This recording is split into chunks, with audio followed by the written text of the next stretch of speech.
सर्व सभागृहातील सर्व मान्यवरांना नमस्कार, गुड इव्हनिंग. आणि आज मला खरंच आश्चर्य वाटतं की महाराष्ट्र राज्याचं अर्थसंकल्पीय अधिवेशन सुरू असताना सुद्धा देशमुख सर, बंग सर, दिनानाथ भाऊ, माझे मित्र ज्यांनी सुद्धा UPSC क्लिअर केली आहे आणि आता ते मला वाटतं नागपूरमध्ये सर्वात तरुण प्राचार्य आहेत CP एंड ब्रदर कॉलेजचे. अतिशय प्रतिष्ठित सांस्कृतिक शैक्षणिक परंपरा असलेलं महाविद्यालय. मिलिंद बाराते साहेब आहेत, मेह्यांचे चौधरी साहेब आहेत, सेल्स टॅक्सचे उपायुक्त गजेंद्र राऊत आहेत, वानखेडे साहेब आहेत, वेदप्रकाश आर्य आहेत, किशोर जिचकारजी आहेत, ईश्वर बाळबुदेजी आहेत. अनेक मान्यवर म्हणजे नाव घेतो म्हटलं तर मला इथे 200-250 जेवढे लोक उपस्थित आहेत सगळ्यांचीच नावं घ्यावं लागेल मला. सर्वांचं मी स्वागत करतो आणि सरळ आपण मुद्द्याला हात घालूया. विषय जरी क्लिष्ट असला, अनेकांना आकडेमोड आवडत नाही. माझ्या जीवनात मला गणित या विषयाची आकडेमोड कधीच आवडली नाही आणि मी त्या विषयापासून लहानपणापासून दूर गेलो. मला आठवतं माझ्या आईने मला 1 लिहायला, मी 9 लिहायचो आणि माझी आई मला धपाटा टाकायची. 1 लिहायला मला 3 तास लागले होते. तिथपासून हा प्रवास सुरू झालेला आहे. पण मला अर्थशास्त्र मात्र थोडंफार कळतं. मी इकॉनॉमिस्ट नाही. मी बजेट हा विषय माझ्या लहानपणी माझ्या वडिलांनी मला अनेक सवयी घातल्या, नाटक बघण्याच्या, सांस्कृतिक कार्यक्रमाला जाण्याच्या. तसं मी जिचकरांचं भाषणसुद्धा ऐकायला जायचो आणि त्यांच्या शेवटल्या काळात त्यांनी असं म्हटलं होतं की हे कोणीतरी पुढं न्यावं, या शहरातल्या एखाद्या तरुणानं हे पुढं न्यावं. आणि मग त्या दृष्टीनं सिव्हिल सर्व्हिसेसची UPSCची परीक्षा करत असताना हा विषय माझ्या अभ्यासाला आला. प्रकर्षाने माझा इकॉनॉमिक्स हा विषय ग्रॅज्युएशनला पण होता. पण नंतर सिव्हिल सर्व्हिसेसची अभ्यास करत असताना थेअरीपेक्षा जास्त मानवी जीवनाला अनेक अंगानं अर्थशास्त्र टच करतं आणि या शास्त्रासाठी आपण MA इकॉनॉमिक्स किंवा इकॉनॉमिक्सची PhD घेण्याची गरज नाही, तर आपल्या जीवनामध्ये ज्या ज्या अनुषंगानं अर्थशास्त्र टच करतं त्याचा जरी विचार केला तरी बजेट आपल्याला कळू शकतं. आणि हे बजेट जर आपण विचार केला की जसं आता पूर्वीच्या काळी लिमिटेड उत्पन्न होतं 90-2000च्या दशकामध्ये, इथं बसलेले सर्व लोक त्यावेळेस लोअर मिडल क्लासमध्येच असतील. अप्पर मिडल क्लासमध्ये जाण्याचा जो काळ आहे तो 1991 नंतर सुरू झाला. तत्पूर्वी मला आठवतं की सगळ्यांच्या घरी जी पद्धत होती बजेटची, ती पद्धत अशी होती की विजेचं बिलाचं एक पाकिट वेगळं राहायचं, पाण्याच्या बिलाचं एक पाकिट वेगळं राहायचं, मुलांच्या ट्युशन फीचं एक वेगळं राहायचं. म्हणजे ट्युशन वगैरे त्यावेळेस असं नव्हतं. शाळेची 3-3 महिन्यांनी शाळेची फी द्यावी लागायची. असे जे अनेक कप्पे होते ती आई करायची. आणि मला वाटतं सर्वात जास्त जर अर्थशास्त्र कुणाला कळत असेल तर ते घरातल्या स्त्रीला कळतं. अमर्त्य सेनांचं एक आर्टिकल वाचण्यात आलं होतं. तेव्हा अमर्त्य सेनांना नोबेल पुरस्कार मिळाला होता आणि नोबेल पुरस्कार वेलफेअर इकॉनॉमिक्ससाठी मिळाला होता. आणि ते वेलफेअर इकॉनॉमिक्स त्यांचं आलं होतं 1935-36च्या दरम्यान, 43-44 दरम्यान कलकत्त्यामध्ये जो दुष्काळ आला होता. तो दुष्काळ हा मानवनिर्मित आहे. जर आपण आपली व्यवस्था चांगल्या पद्धतीनं वापरली असती, मोठ्या प्रमाणावर जी जीवितहानी झाली ती हानी झाली नसती, असं त्यांनी सिद्धांत मांडला. तो सिद्ध करून दाखवला. आणि मग हे रेल्वेचं जाळं, एवढं कम्युनिकेशन डेव्हलप झाल्या असतानंतर पंजाबमध्ये जर गहू पिकत असेल आणि पूर्व भारतामध्ये तांदूळ पिकत असेल तर पश्चिममध्ये आणि दक्षिणमध्ये लोक मरायला नको तिथे जर काही पिकलं नाही तर. अशा पद्धतीचा तो सिद्धांत होता. जेव्हा ते त्यांच्या मित्राकडे राहायला गेले तेव्हा त्यांना विचारलं, त्यांच्या पत्नीने, त्यांच्या वहिनीने त्यांना विचारलं की हे 7,000 रुपये घ्या, तुम्ही जर खूप मोठे अर्थशास्त्री असाल तर हे 7,000 रुपये घ्या आणि माझं महिन्याचं घर चालवून दाखवा. तर त्यांनी तिथंसुद्धा शरण मानली होती आणि हे त्यांनी प्रांजळपणे तिथे मान्य केलं होतं. तर हे अर्थशास्त्र भारताचं जे आहे ते युनिक आहे. म्हणजे असं बजेटची जी ॲक्टिव्हिटी आहे किंवा अर्थसंकल्पाची जी ॲक्टिव्हिटी आहे ती अर्थसंकल्पाच्या ॲक्टिव्हिटीला भारत या देशामध्ये जेवढं महत्त्व दिलं जातं तेवढं महत्त्व जगात कुठल्याही देशामध्ये दिल्या जात नाही. कारण की त्यांच्या बऱ्याचशा गोष्टी ह्या by the act of parliament किंवा त्यांची जी संसद आहे त्या संसदेमधून चालत असतं. दुसरी गोष्ट याच्यामध्ये अशी आहे की या बजेटमधून, म्हणजे बजेट म्हणजे नुसती काही आकड्यांची आकडेमोड नाही आहे. की बा असं केल्याने तसे आपल्या जो एवढे पैसे येतात आहे आणि एवढे पैसे जातात आहे, एवढं फक्त बजेटचं कारण नाही आहे. बजेटचं महत्त्व असं आहे की एखादं सरकार किंवा एखादं पक्ष, म्हणजे आता भारतामधली राजनीती जी आहे किंवा राजकारण जे आहे ते दोन भागांमध्ये विभागलं गेलं आहे.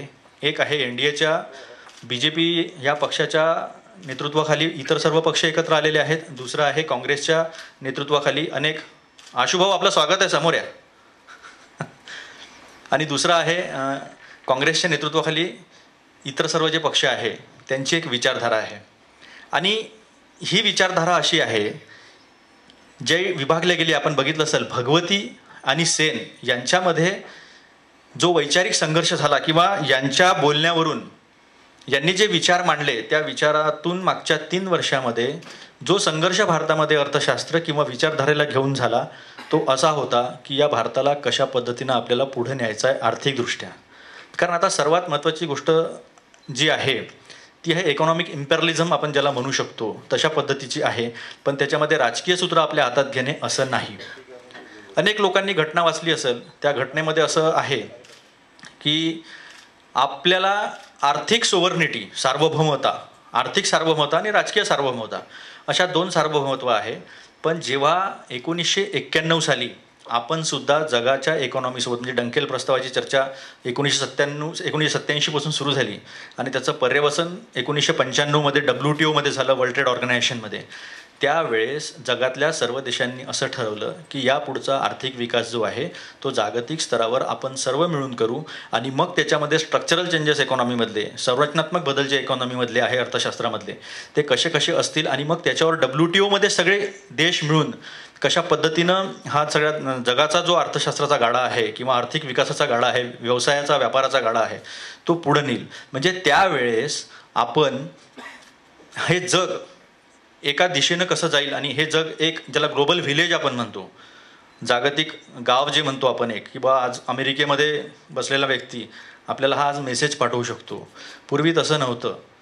मुंबईमधून नागपूरमध्ये ट्रंक कॉल आला म्हणजे किती मोठी गोष्ट होती 90 मध्ये, 95 मध्ये. आज 2015 मध्ये तुम्ही जगाच्या कुठल्याही कोपऱ्यामध्ये 2 मिनिटात बोलू शकता. ग्लोबल इकॉनॉमीचा आढावा घेण्याचं सर्वात मोठं कारण हे आहे, बऱ्याचदा बजेटमध्ये आपण बोलताना फिस्कल डेफिसिटच्या बाबतीत बोलतो, रेव्हेन्यू डेफिसिटच्या बाबतीत बोलतो, करंट अकाउंट डेफिसिटच्या बाबतीत बोलतो आणि एकूणच आपल्यावर काय दबाव आहेत त्या दबावांची चर्चा करतो. पण त्या दबावाचे मूळ कारण काय आहे हे आपण समजून घेत नाही. आणि मग बऱ्याच वेळा गल्लत अशी होते की आपण फक्त बजेटची मांडणी जी आहे ती तेवढ्या ॲक्टिव्हिटी पुरत्या मर्यादित मानतो आणि मग त्याचं विश्लेषण करतो. मला असं वाटतं की 1991 नंतर भारत हा सुद्धा जागतिक अर्थव्यवस्थेचा एक भाग झालेला आहे आणि या जागतिक अर्थव्यवस्थेचा एक भाग झाल्यामुळे जगामधल्या सर्व आर्थिक घडामोडींचा, राजकीय घडामोडींचा परिणाम जो आहे तो या भारत देशावर सुद्धा होत असतो. समीर, वर्ल्ड इकॉनॉमिकचे एक स्लाइड घ्या आपली. आपण पहिला मुद्दा बघितलाच की 1991 मध्ये इंटिग्रेशन झालं आपल्या इकॉनॉमीचं जागतिक इकॉनॉमीसोबत. त्यामुळे आता आपण आपली इकॉनॉमी आयसोलेशनमध्ये बघू शकत नाही. आता वर्ल्ड इकॉनॉमी जी आहे त्याचा विकास जो आहे तो 1.5 ते 2% होत आहे सध्या. आता 1.5 ते 2% होत आहे म्हणजे याचा परिणाम आपल्यावर कसा होणार आहे? याचं कारण असं आहे की OECD कंट्रीजचा एक ग्रुप आहे, ऑर्गनायझेशन ऑफ डेव्हलप्ड कंट्रीज. आता हा जो ग्रुप आहे याच्यामध्ये जापान पण येतो, याच्यामध्ये युरोपियन युनियन पण येतं, याच्यामध्ये अमेरिका पण येतं आणि या सगळ्या देशांसोबत आपला 43% असा हा व्यवहार आहे. हा व्यवहार आपण जेव्हा समजून घेऊ तेव्हा आपल्याला करंट अकाउंट डिफिसिट जी आहे, चालू खात्यावरील जी घट, आपण जी खूप हे 3-4 शब्द आपण बजेट आलं रे आलं, जानेवारीपासून जशी बजेटची ॲक्टिव्हिटी सुरू होते ती बजेटची ॲक्टिव्हिटी सुरू झाल्याबद्दल बरोबर आपण ह्या सगळ्या गोष्टी ज्या आहे, हे सगळे शब्द आणि ह्या सगळ्या टर्मिनॉलॉजीज जे आहे ह्या सगळ्या टर्मिनॉलॉजीचा आपण विचार करत असतो. आता ह्या टर्मिनॉलॉजी रेव्हेन्यू डेफिसिट आणि फिस्कल डेफिसिट. फिस्कल डेफिसिट म्हणजे काय आहे की आपण एकंदरीत कर्ज काढतो आणि आपला जो खर्च असतो त्याच्यापेक्षा जर आपलं उत्पन्न कमी असलं तर ते झालं तुमचं फिस्कल डेफिसिट. हे साधं, म्हणजे आपल्या घरामध्ये जर आपण समजून घ्या रेग्युलर खर्च असतील आणि उत्पन्न असेल ते असलं तर तुमचं रेव्हेन्यू डेफिसिट झालं. त्याच्या व्यतिरिक्त जर आपलं कर्ज असेल, आपल्यावर बॉरोइंग्ज आपल्या काही असतील, नॅशनल इंटरनॅशनल बॉरोइंग्ज ज्या असतील त्या बॉरोइंग्ज असतील तर ते जर वाढत गेलं तर मग आपल्यावर दबाव येतो. तो दबाव असा येतो की आपल्या जी प्रिन्सिपल अमाऊंट असते, जर समजून घ्या आपलं 100 रुपयाचं कर्ज असेल आणि आपलं उत्पन्न जर 90 रुपये असेल तर त्या 10 रुपयावरची ती प्रिन्सिपल अमाऊंट जे आपण कर्ज उभं केलं आहे ते कर्ज आणि त्याच्यावर असणारं व्याज, याचं बर्डन आपल्यावर वाढतं आणि ह्याचं बर्डन वाढल्यामुळे मग मात्र अर्थव्यवस्था जी आहे ती विस्कळीत होते. ती विस्कळीत होण्याचे कॅस्केडिंग इफेक्ट असे असतात की नुसती अर्थव्यवस्था विस्कळीत होते म्हणजे काय होते, आता जर आपल्याजवळ पैसेच नाही आहे तर आपण इन्व्हेस्ट करणार आहे का? मी समजून घ्या, आपल्याजवळ घर घ्यायला पैसे नाही आहेत तर आपल्याला किरायाच्या घरात राहावं लागेल, म्हणजे आपला अजून एक खर्च वाढेल, प्रोडक्टिव्हिटी काय वाढणार नाही. म्हणजे मग मॅन्युफॅक्चरिंग सेक्टरमध्ये आपला पैसा इन्व्हेस्ट होणार नाही, सर्व्हिस सेक्टरमध्ये आपला पैसा इन्व्हेस्ट होणार नाही, प्रायमरी सेक्टरमधला आपला पैसा जी इन्व्हेस्टमेंट आहे ती सगळीकडली इन्व्हेस्टमेंट कमी होईल. आणि ही इन्व्हेस्टमेंट जर कमी झाली तर मग याच्यामध्ये उत्पादन होणार नाही, आणि उत्पादन जर झालं नाही तर रोजगार निर्माण होणार नाही, आणि रोजगार जर निर्माण झाले नाही तर मग आपली क्रयशक्ती किंवा पर्चेसिंग पॉवर जी आहे त्यालासुद्धा मर्यादा येतील. आणि त्या जर मर्यादा आल्या तर मग हे सगळं जे चक्र जे आहे, ज्याला आपण व्हिशियस डेप्ट सर्कल असं त्याला अर्थशास्त्रामध्ये म्हटलं जातं, या डेप्ट सर्कलमध्ये जाऊ शकतं. अशी परिस्थिती जी आहे ती परिस्थिती अनेक देशांमध्ये आज उपलब्ध आहे. आता हा जो तक्ता आहे हा तक्ता कन्झ्युमर प्राईस इंडेक्समध्ये बघतो, आणि बऱ्याच वेळा आपण काय करतो अर्थशास्त्रज्ञ, म्हणजे मी कुठल्या पक्षावर किंवा कुठल्या विचारधारेवर टीका करणार नाही. I will speak on the basis of economic fundamentals of the global economy and Indian economy also. आता वर्ल्ड हा डिफ्लेशनरी मोडमध्ये आहे. आपण इन्फ्लेशन खूप ऐकतो की आपल्या इथे कन्झ्युमर प्राईस इंडेक्स जो आहे तो कन्झ्युमर प्राईस इन्फ्लेशन खूप जास्त आहे. इन्फ्लेशनची सोपी व्याख्या मी तुम्हाला सांगतो, समजून घ्या. आपला हा एक पेन आहे. आता ह्या पेनमध्ये जेवढी शाई आणि जेवढे शब्द लिहू शकतो आपण, त्याची जर आपण मूल्य जर काढलं की त्याचं प्रोडक्शन कॉस्ट, त्याची त्याच्यात रोजगाराची कॉस्ट, ॲडमिनिस्ट्रेटिव्ह कॉस्ट, हे सगळं टाकल्यानंतर तर त्याचं मूल्य जर हे 1000 शब्द असेल आणि त्याला जर आपण 10 रुपये देत असेल तर ती त्याची योग्य मूल्य झाली, आणि ते 10 रुपयेच जर राहिली तर ते बरं असतं. किंवा त्याच्या खाली जरी गेली ती तर मग ते प्रोडक्शनला ती अडथळा येतो, आणि खूप वाढलं तरी शब्द 1000च लिहिता येतात पण त्याची किंमत वाढते. म्हणजे काय होईल, आपल्याला 10 रुपयाच्या ऐवजी 11 रुपये द्यावं लागतील, 12 रुपये द्यावं लागतील. हा 10 रुपयाच्या वरचा युटिलिटी कॉस्ट जो आहे 1 रुपया किंवा 2 रुपये, याला साध्या शब्दामध्ये आपण असं म्हणू शकतो की दिस इज चलन फुगवटा किंवा चलनवाढ. चलन फुगवटा, चलनवाढ ह्या अनेक टेक्निकली वापरल्या जातात, पण याचा सोपा शब्द असा आहे की एखाद्या वस्तूची उपयोगिता किती आहे आणि त्याच्या उपयोगितेसाठी जर आपल्याला जास्तीत जास्त पैसे द्यावे लागले तर ते इन्फ्लेशन मोडमध्ये येतं. पण याच्याच उलटं अगदी अशी परिस्थिती निर्माण झाली आहे जगामध्ये आता की आपण निगेटिव्ह इंटरेस्ट मोडमध्ये गेलेलो आहोत आणि डिफ्लेशनरी मोडमध्ये आहोत. डिफ्लेशनरी मोडमध्ये म्हणजे काय की आता लोक ना वस्तू निर्माण होऊन राहिल्या ना लोक घेऊ शकून राहिले. अनएम्प्लॉयमेंट ज्याला आपण बेरोजगारी म्हणतो ती मोठ्या लेवलवर आहे, निगेटिव्ह मोडमध्ये आहे. आणि क्रयशक्ती जी आहे ती सुद्धा निगेटिव्ह मोडमध्ये आहे. आणि हा तक्ता जो आहे गोल्डमॅन सॅचचा आहे, हा युरोस्टॅट आहे आणि हा रिअल आहे. ते लोक त्यांचा GDP रिअल कॉस्टवर मोजतात. आता जी अचानक प्रगती झाली GDPची, ग्रॉस डोमेस्टिक प्रोडक्टची आपण इकॉनॉमिक सर्व्हे जो आला, 3 ॲक्टिव्हिटी झाल्या यावेळेस 14वं फायनान्स कमिशनचा सुद्धा रिपोर्ट आला. त्यांनी सुद्धा बरेचसे चेंजेस केले. डिव्होल्युशन ऑफ इकॉनॉमिक पॉवर जे आहे ते स्टेट्सकडे जास्त दिल्याचं बोललं गेलं.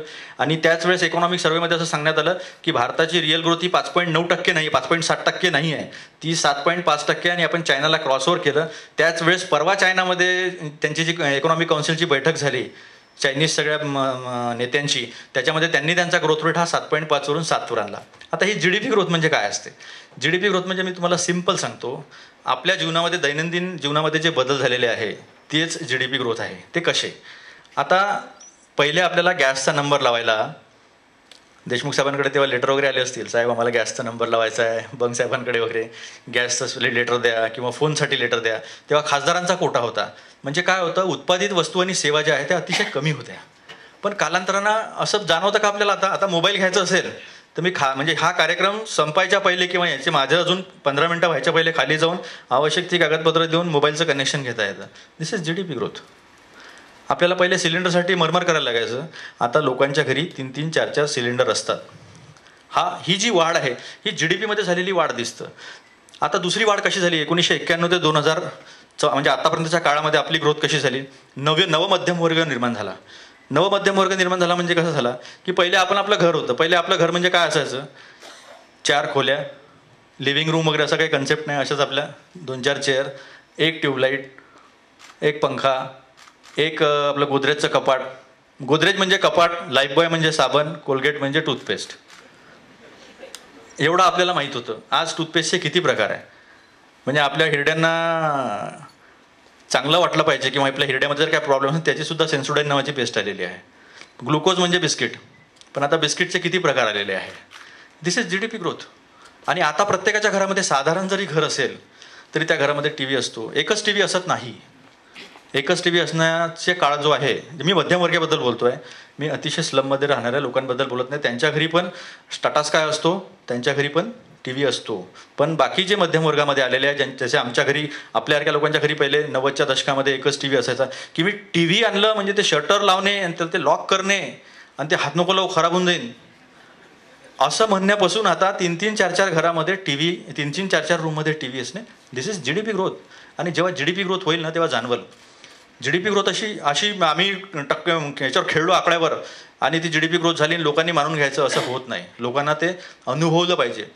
लोकांना जर टमाटर 20 रुपये किलो झाला असेल तर तो घेताना त्रास झाला नाही पाहिजे, त्याच्या बजेटवर परिणाम नाही, त्याच्या अर्थसंकल्पावर परिणाम नाही झाला पाहिजे, तर ती GDP ग्रोथ. आता GDP ग्रोथ रेट कशी झाली, बेस इयर बदलला. बेस इयर म्हणजे ज्या बेस इयरला आपण समजून घ्या 2010च्या प्राइसेसला आपण 100नी करू आणि मग त्याला मल्टिप्लाय करू, ते ठीक आहे. पण आपण GDP ॲट फॅक्टर कॉस्ट ऐवजी मार्केट प्राईस घेतली. फॅक्टर कॉस्टमध्ये आपण सबसिडी ॲड करत नाही, इन्फ्लेशन ॲड करत नाही. म्हणजे समजून घ्या एखादी वस्तू निर्माण व्हायला 100 रुपये लागले असेल, पण आपण 90 रुपयेच खर्च केले, 10 रुपये सरकारनं वरतून टाकले आणि इन्फ्लेशन आज आपलं 5% आहे, म्हणजे 5 रुपये वरचे 5%. हे 15 रुपये जर ॲड केले तर ही मार्केट प्राईस झाली. पण हा 15 रुपये म्हणजे ग्रोथ आहे का? साध्या सोप्या भाषेत सांगतो, हा 15 रुपये म्हणजे ग्रोथ आहे का? हा GDP रिअल आणि नॉमिनल आहे. GDP रिअल म्हणजे समजून घ्या एखादी गोष्टीची किंमत 2010-11मध्ये निर्माण केली तेव्हा 100 रुपये होती आणि 2014मध्ये त्याच्यामध्ये इन्फ्लेशन म्हणजे महागाई, चलनफुगवटा, चलनवाढ ज्याला म्हणतो आपण, ती जर ॲड केली आणि त्याचे जर आता 120 रुपये किंमत असेल तर 120 रुपये ही आपण रिअल कॉस्ट म्हणायची का? त्याला नॉमिनल कॉस्ट म्हणतात. मग ह्या ज्या टर्मिनॉलॉजीज आहे, ह्या टर्मिनॉलॉजीजमध्ये असं खूप काही नसतं. मी खूप नंबर्समध्ये जाणार नाही. आपण 4-5 मेक इन इंडिया पॉईंट घेऊ. आपण डिफेन्समधलं जे रिअल इस्टेट, डिफेन्समधलं जे FDI आहे, FDI रिटेल का नाही आणलं, अशा इन्शुरन्सच्या बाबतीमध्ये, मेक इन इंडियाच्या बाबतीमध्ये, ॲग्रिकल्चरच्या बाबतीमध्ये आणि सोशल सिक्युरिटी. कारण सोशल सिक्युरिटी ही एक नवीन कॉन्सेप्ट आहे. या बजेटमध्ये पॅराडाईम शिफ्ट आहे. या बजेटमध्ये स्ट्रक्चरल चेंजेस जे आहे, म्हणजे आता स्ट्रक्चरल चेंजेस आपण खूप ऐकत असाल सगळे लोक की खूप स्ट्रक्चरल चेंजेस झाले. इंडियन इकॉनॉमीच्या बाबतीमध्ये मात्र एक अतिशय आश्चर्यकारक घटना घडलेली आहे. म्हणजे आपण राजकीय विकास आणि आर्थिक विकास हे दोन्ही विकास आपण सायमल्टेनियस साधलेले आहे. आणि कदाचित हे साधण्याचं कारण असं आहे की आपलं प्लुरलिझम जे आहे, म्हणजे आपण एकसंघता जी आहे, म्हणजे प्रदेशाच्या बाबतीमध्ये असेल, जातीच्या बाबतीमध्ये असेल किंवा धर्माच्या बाबतीमध्ये असेल, या सगळ्यांना जे घटना स्थान दिलेलं आहे त्याच्यामुळे जी शांती जी प्राप्त झालेली आहे, म्हणजे तुम्ही आता पाकिस्तान, बांगलादेश, इराक, इराण हा संपूर्ण बेल्ट जो युरोपला जाऊन फिरतो, तिथे विकास होण्याची शक्यता नाही आहे. तिथे नॅचरल रिसोर्सेस जे ऑइल आहे मेन ते असतानासुद्धा. याच्या कम्पॅरिझनमध्ये आता विजय केळकर सरांशी माझी भेट झाली होती, सबसिडीवर त्यावेळेस मी बोललो होतो. तर त्या सबसिडीच्या संदर्भामध्ये मला बोलताना त्यांनी सांगितलं की आपली रिअल स्ट्रेंथ काय आहे, तर आपण राजकीय आणि आर्थिक विकास सोबत केलेला आहे आणि प्लुरलिझमचा आपण रिस्पेक्ट केला. हा आपला एक राजकीय विकास झाला आणि आर्थिक विकास झाला. आर्थिक विकास का झाला? ती शांती भेटली, ती इन्व्हेस्टमेंट भेटली, ते चेंजेस आले. आणि आत्ता चेंजेस आल्यानंतरसुद्धा बघा की UPAच्या विरोधामध्ये जो भडका उडाला किंवा महागाई वाढली, ती महागाई वाढल्यानंतर या देशातल्या 54% लोक जे आहे पॉप्युलेशन आहे या देशाचं, ते 25 वर्षाच्या आतमधलं आहे. आणि त्यांनी तलवार नाही घेतली हातात किंवा त्यांनी AK-47 घेतली नाही. त्यांनी मतपेटीमधून 30 वर्षानंतर जे मॅन्डेट आहे ते मॅन्डेट एका पक्षाला दिलं किंवा एका गटाला दिलं किंवा एका विचारधारेला दिलं आणि त्यांना सांगितलं की तुम्ही जसं जसं म्हणता तसा तसा विकास तुम्ही करून दाखवा. दिस इज अ बिग अचिव्हमेंट.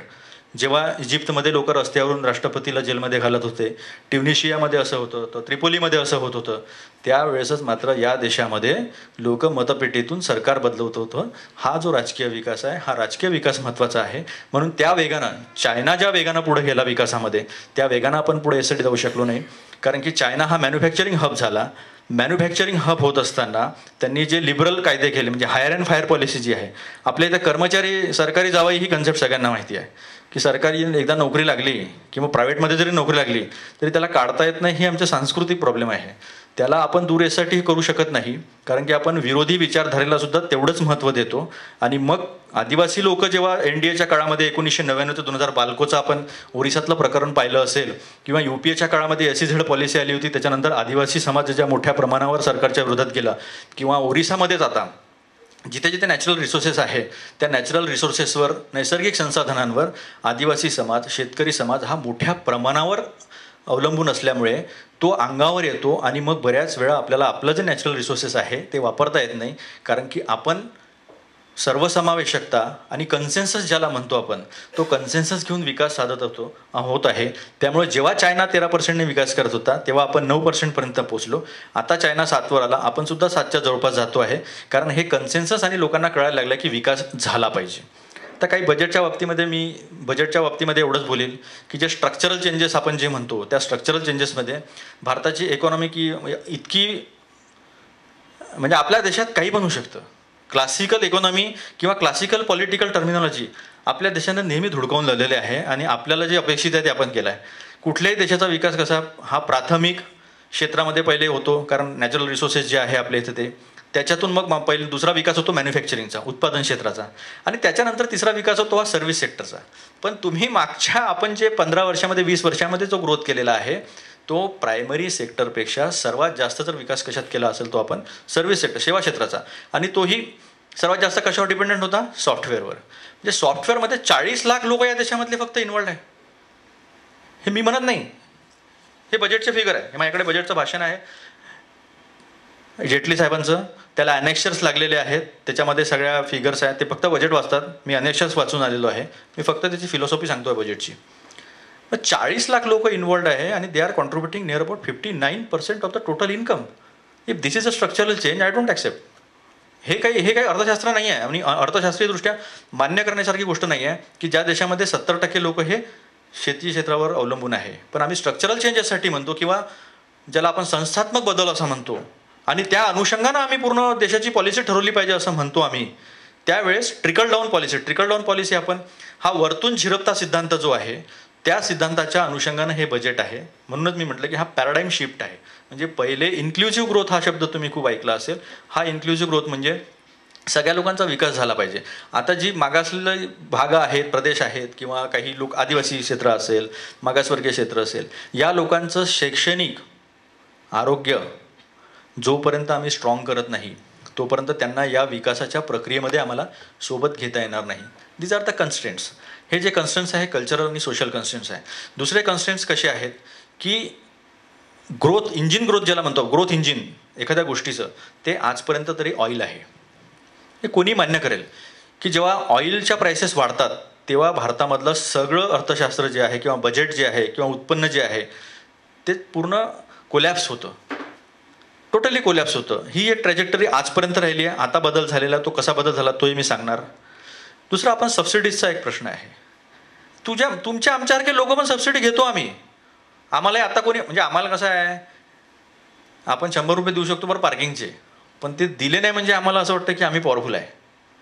आपण लॉ अबायडिंग सोसायटी आपण उगाच म्हणतो, पण आपल्याला ते लॉ तोडण्यामध्ये जी मजा येते ती आमचा एक सामाजिक आस्पेक्ट आहे तो. म्हणजे टॅक्स पेड करण्यामध्ये डायरेक्ट टॅक्सेसनी इनडायरेक्ट टॅक्सेसला टेक ओव्हर केलं, ज्याच्यामध्ये सगळ्यात मोठा कॉन्ट्रीब्युशन हे कंपन्यांचं आहे. इंडिव्हिज्युअल टॅक्स पेईंग तर आपल्याला किती आपण पहिले जातो वाचवण्यासाठी. आता जो मध्यमवर्गाला दिलासा दिला नाही, कारण त्यांनीच म्हटलं होतं असं, जेटली साहेबांनी त्यांनी संसदेमध्ये भाषण केलं होतं की 5 लाखापर्यंतची सूट ही दिलीच पाहिजे. कारण जोपर्यंत तुम्ही डिस्पोजेबल अमाऊंट देणार नाही तोपर्यंत लोक जास्त परचेस करणार नाही, तर मग मॅन्युफॅक्चरिंग वाढणार नाही, मॅन्युफॅक्चरिंग वाढली नाही तर मग एम्प्लॉयमेंट वाढणार नाही. असं त्यांचं बजेट 2-3 वेळा भाषण मी जे आहे बजेटमधलं, बजेट प्रेझेंट केल्यानंतर 1 महिना बजेट सेशन चालतं आणि clause by clause, provision by provision त्याच्यावर डिस्कशन होतं. तर ते मी ऐकलेलं आहे. पण ते करू शकले नाही, कारण सरकारमध्ये आल्यानंतर ज्या मर्यादा त्या कळतात. दुसरी मर्यादा आपल्याला जी आहे ती फर्टिलायझरची. 1965 साली, म्हणजे आता आपण किती म्हटलं की आमची जमीन खराब झाली आहे, खरं आहे, आम्ही एक्सटेन्सिव्ह यूज ऑफ वॉटर केलेला आहे. जिथं पाणी अवेलेबल आहे, जे एक उदाहरण सांगतो, मी सोलापूर जिल्ह्यात गेलो होतो सर. आता करमाळा जिल्ह्यामध्ये आम्ही एक गाव दत्तक घेतलं आहे. तर तिथे गेलो होतो आम्ही. तर करमाळा जिल्हा हा रेन शॅडो एरियामध्ये येतो. म्हणजे अवर्षण प्रवणग्रस्त तो एरिया आहे, ज्याच्यामध्ये मान्सून कधीच पाऊस देत नाही. मान्सून हा सह्याद्रीच्या कड्याला येतो समुद्रावरनं, तिथं आंबोली घाटामध्ये आणि त्या कोकणामध्ये पाऊस पडतो. मग पुणा, सातारा, अहमदनगर, सोलापूर या डिस्ट्रिक्टमध्ये पाणी नॅचरली फार कमी 50 सेंटीमीटरच्या कमीचा एरिया आहे. पण तिथे उजनी धरण असेल, नगरमध्ये 11 धरणं आहेत, त्या धरणाच्या माध्यमातून ऊस हे पीक घेतलं जातं.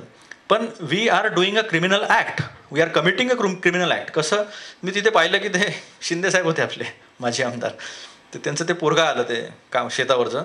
त्यांनी सांगितलं की ते मशीन बंद केली का रे? हो केली.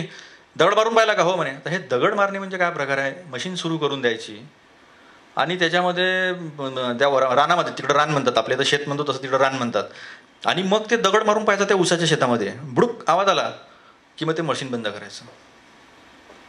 म्हणजे या महाराष्ट्रामध्ये जी काही इरिगेशन, जे काही सिंचन उपलब्ध झालं, त्या उपलब्ध सिंचनापैकी 2.70% असलेलं ऊसाचं क्षेत्र हे 70% पाणी ॲब्सॉर्ब करतं.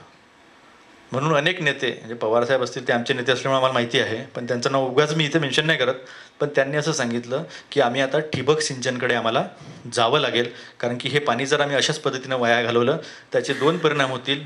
एक, जमिनीची क्षारता वाढेल, जमिनीची क्षारता वाढली तर मग पिकं जे काय म्हणतात फर्टिलिटी कॅपॅसिटी जी आहे ती कमी होईल त्याची. दुसरा, आम्ही युरिया खूप वापरला, खरी गोष्ट आहे. नायट्रोजन कमीच आहे आमच्या सॉईलमध्ये. NPK आपला 3:2:1 होता, आता 4:2:1 झाला. NPK आपण जे खतांचं प्रमाण वापरतो. आता खत जे आहे 1965 साली आपल्याला काँग्रेस गवत मिळालं. मिलोचा आपण डाळ, राईस, काय गहू वगैरे जो आहे ते काँग्रेस गवत आपल्याला जे आलं आहे बाहेरून, अमेरिकेने दिलेलं आहे, PLA 480, याच्यामधली जी मदत दिलेली आहे, त्या मदतीनंतर लालबहादूर शास्त्रींना या देशामध्ये असं म्हणायला लागलं की आम्हाला एकच वेळा जेवायला लागेल. तेव्हा नेत्यांचं फार स्थान होतं समाजामध्ये. तर एकच वेळा जेवायला लागलं असं म्हणत असताना आम्हाला जे उपलब्ध गोष्टी होत्या त्या सगळ्या आम्ही वापरल्या, त्या चुकीच्या पद्धतीनं वापरल्या गेल्या, हे खरं आहे. पण आज या देशाची परिस्थिती अशी आहे आणि याच्यामध्ये सर्व राजकीय क्षेत्रातलं, सर्व शास्त्रज्ञ, शेती क्षेत्रातले अणुशास्त्रज्ञ पण याच्यामध्ये फार मोठ्या प्रमाणावर त्यांनी क्रांती केली. आणि आज जो देश अन्नधान्य आयात करत होता तो देश जवळजवळ 22 देशांना अन्नधान्य एक्सपोर्ट करतो. आणि या तुमच्या आमच्या देशातला शेतकरी आम्हाला $2,32,000,000,000 जे आहे, म्हणजे आमचं जे कॅड आहे त्याच्या जवळजवळ 40% आम्हाला उत्पन्न मिळवून देतो. आणि मग त्याच्या सबसिडीचा जेव्हा प्रश्न येतो तेव्हा आपण म्हणतो की subsidy is a structural problem of Indian economy and we should do away with it. ह्याचा विचार आम्हाला येणाऱ्या बजेटमध्ये आम्ही जी ग्रोथ करत आहोत ती इन्क्लुझिव्ह कशी राहील हा करावा लागेल. दुसरी गोष्ट अशी आहे की 72,000 कोटी जे आपण सबसिडीवर बोलतो आहे, मी सबसिडी हा फार मोठा अडथळा ठरलेला आहे तो अमान्य करण्यासारखी गोष्ट नाही आहे ती. पण त्याच वेळेस जर बँकांमध्ये NPA जर पाहिलं, नॉन परफॉर्मिंग असेट्स ज्याला म्हणतो, म्हणजे जे लोन मोठ्या प्रमाणावर इंडस्ट्रीने घेतलेलं आहे. I am not against industry आणि I am not left to the centre किंवा right to the centre, I am with the economic principles. त्यांनी माझ्याजवळ जो आकडा होता 1 वर्षापूर्वी तो 5,60,000 कोटींचा होता. आता काही आकडे असे आलेले आहेत की 10.5 लाख कोटीपर्यंतचं NPA जो आहे तो इंडस्ट्रीने केलेला आहे. आणि हा जर NPA आपण बघत नसेल आणि केवळ शेतकऱ्यांकडे जर आपण बोट दाखवत असेल तर कुठंतरी आम्ही येणाऱ्या काळामध्ये फार मोठा संकट जे आहे ते ओढवून घेऊ. कारण कुठल्याही गटाची, म्हणजे तो एक आता शेतकरी म्हणून गट झाला, त्याची एक मर्यादा असते सहन करण्याची आणि त्या मर्यादेला आम्ही जास्त चॅलेंज केलं नाही पाहिजे. ॲग्रिकल्चर सेक्टरमध्ये आपण त्या संदर्भामध्ये बोलूच. सबसिडीचं एक चांगलं आहे, इकॉनॉमिक सर्व्हेमध्ये सुद्धा ती चर्चा झाली, त्याच्यानंतर बजेटमध्ये सुद्धा चर्चा झाली. जाम नावाची एक कन्सेप्ट आली, जनधन, त्याच्यानंतर आधार कार्ड आणि मोबाईल. सबसिडी ही मिळाली पाहिजे गरीब लोकांना. आणि जेटलींना शेवटी असं म्हणावं लागलं बजेट मांडताना, आपण सगळ्यांनी ऐकलं असेल की माझ्यासोबत इथं बसलेले जे लोक आहेत त्यांनी सुद्धा सबसिडी सोडली पाहिजे आता. म्हणजे सिलेंडर फक्त 36% लोक या देशामध्ये वापरतात आणि त्याच्यामधले 50% लोक तरी असे आहेत की जे पैसे देऊ शकतात सिलेंडरचे, तरी पण ते सबसिडी घेतात. ती सबसिडी आपण सोडली पाहिजे, कारण गरिबाची सबसिडी या देशामध्ये काढू शकत नाही. In any case India cannot take over Bharat. इंडियामध्ये 20% लोक आहे, भारतामध्ये 80% लोक आहे. इंडिया म्हणजे ज्या लोकांना इंडस्ट्रीयल किंवा सॉफ्टवेअरचं किंवा टर्शरी सेक्टर किंवा सर्व्हिस सेक्टर किंवा सेवा क्षेत्राचा फायदा झालेला आहे असे फक्त 20% लोक आहे. असा फक्त 20-25%च मध्यम वर्ग जो आहे तो मोठ्या प्रमाणावर जो 30 कोटीचा आहे, ज्याच्यावर डोळे ठेवून सगळे देशातले व्यापारी आहेत, असा तेवढाच वर्ग आहे. आणि 80% वर्ग आहे. पण जे लिकेजेसचं आपण बोलतो ते लिकेजेस दूर करणं गरजेचं आहे. ते लिकेजेस आपण दूर केले नाही तर मग सबसिडी जी आहे ती देत राहू आपण, ती वाढत राहील त्याचं क्षेत्र आणि त्याचं प्रेशर जे आहे ते फिस्कल डेफिसिटवर येत राहील. ते फिस्कल डेफिसिट आपण मेंटेन करू शकणार नाही. आता क्रेडिट रेटिंग एजन्सीचा एक आपल्याला भीती असते. ती काय आहे की क्रेडिट रेटिंग एजन्सी जे आहे ते ठरवतात.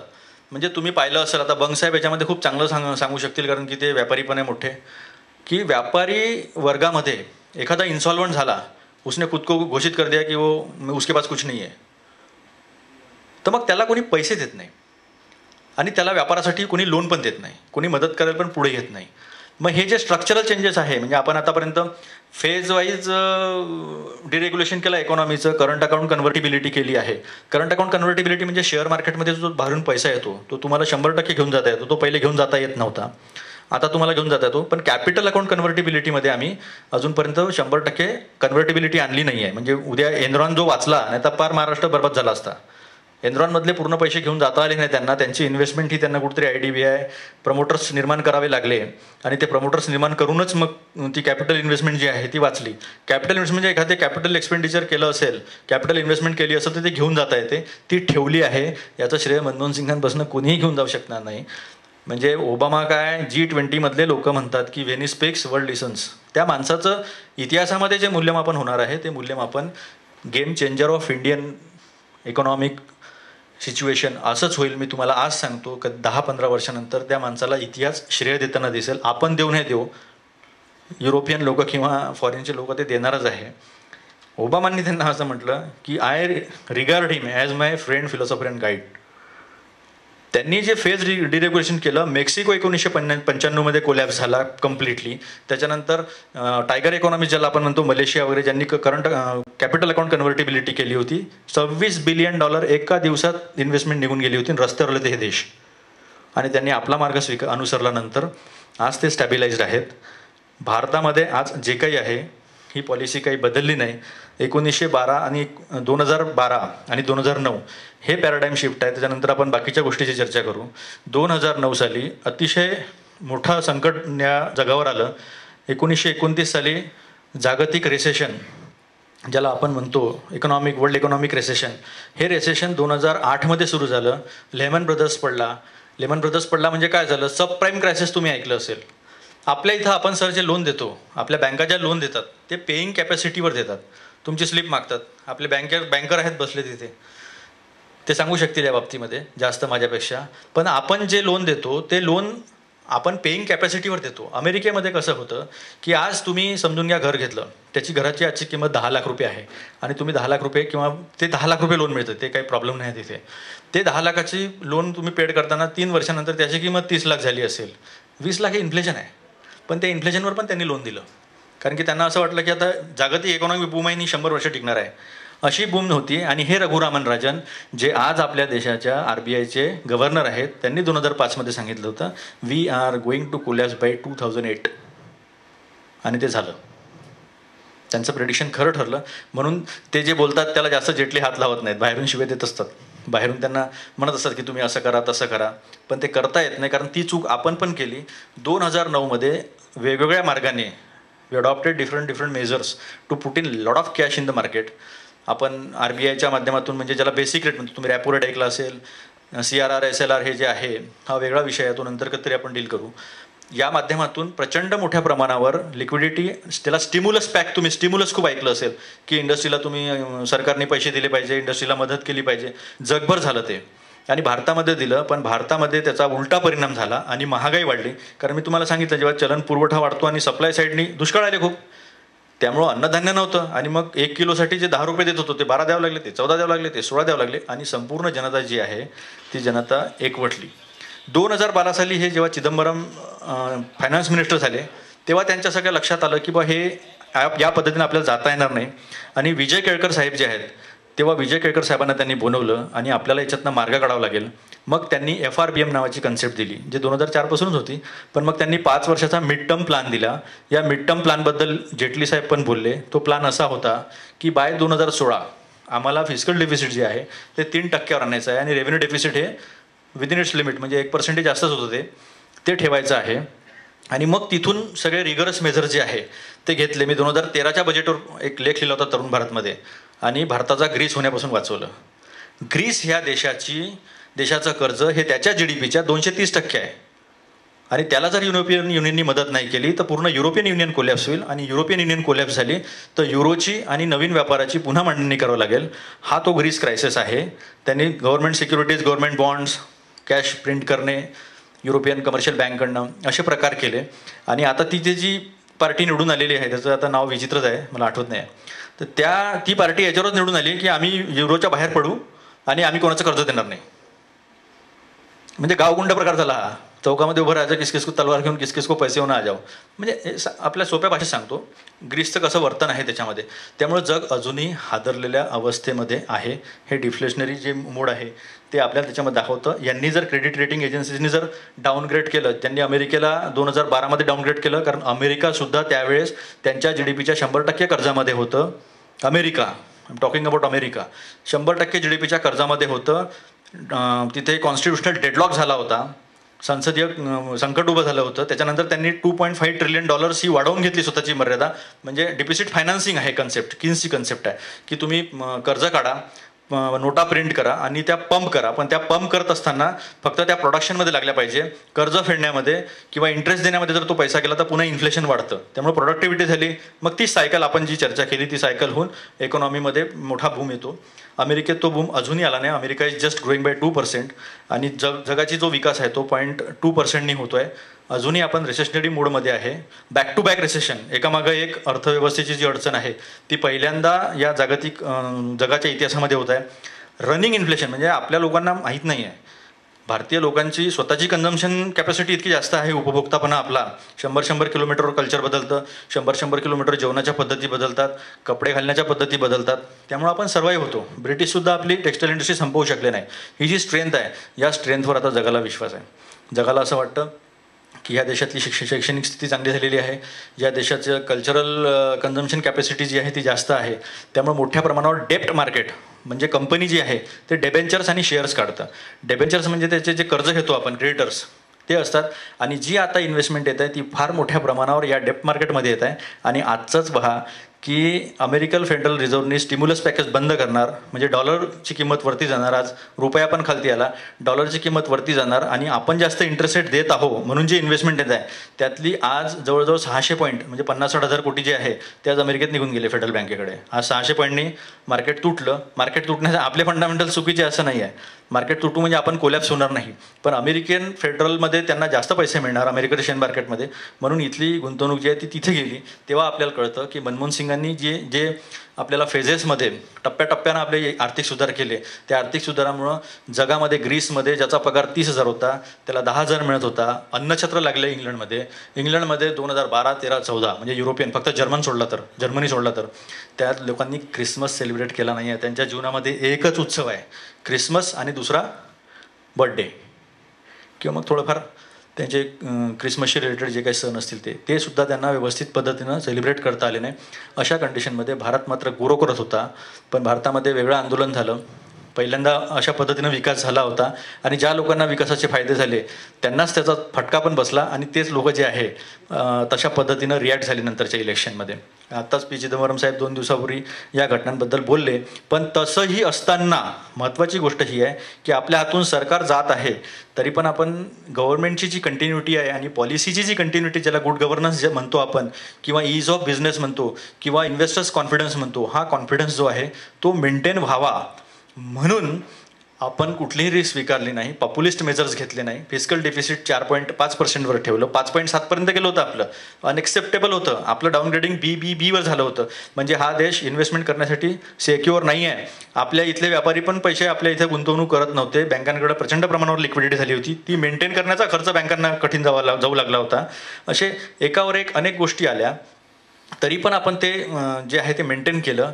आजसुद्धा 3.9पर्यंत फिस्कल डेफिसिट आणलं, पण फिस्कल डेफिसिट हे 3.6%वर आता असायला पाहिजे नव्हतं आणि पुढच्या वर्षी 3%. फक्त 1 वर्ष आपण घेतलं, त्याच्यामुळं जवळजवळ 42-43 हजार कोटी मार्केटमध्ये येणार आहेत लिक्विडिटी. जेटली साहेबांनी ही लिबर्टी घेतली 1 वर्षाची, त्याच्यावर सुद्धा ह्या आपल्याला थ्रेटन करत आहेत. जो म्हणजे आपल्याला काय म्हणतात त्याला, भीती दाखवत आहेत की तुमचं डाऊनग्रेड करू आम्ही इकॉनॉमी, आणि त्यांनी डाऊनग्रेड केली तर इन्व्हेस्टमेंट येणार नाही. दुसरा एक मुद्दा झाला होता गारचा. आपण कॉर्पोरेट सेक्टरला जो फार मोठा जे म्हटलं जातं की कॉर्पोरेट सेक्टरच्या याच्यातलं बजेट आहे त्याला 2 कारणं आहे, पण एवढे काही ते असे खूप मेजर कारणं आहेत अशातलाही काही भाग नाही. आता गार नावाचा एक प्रकार जो आहे तो आपण खूप म्हणजे गारच केलं त्यांनी जगाला, जनरल अँटी अवॉइडन्स रूल.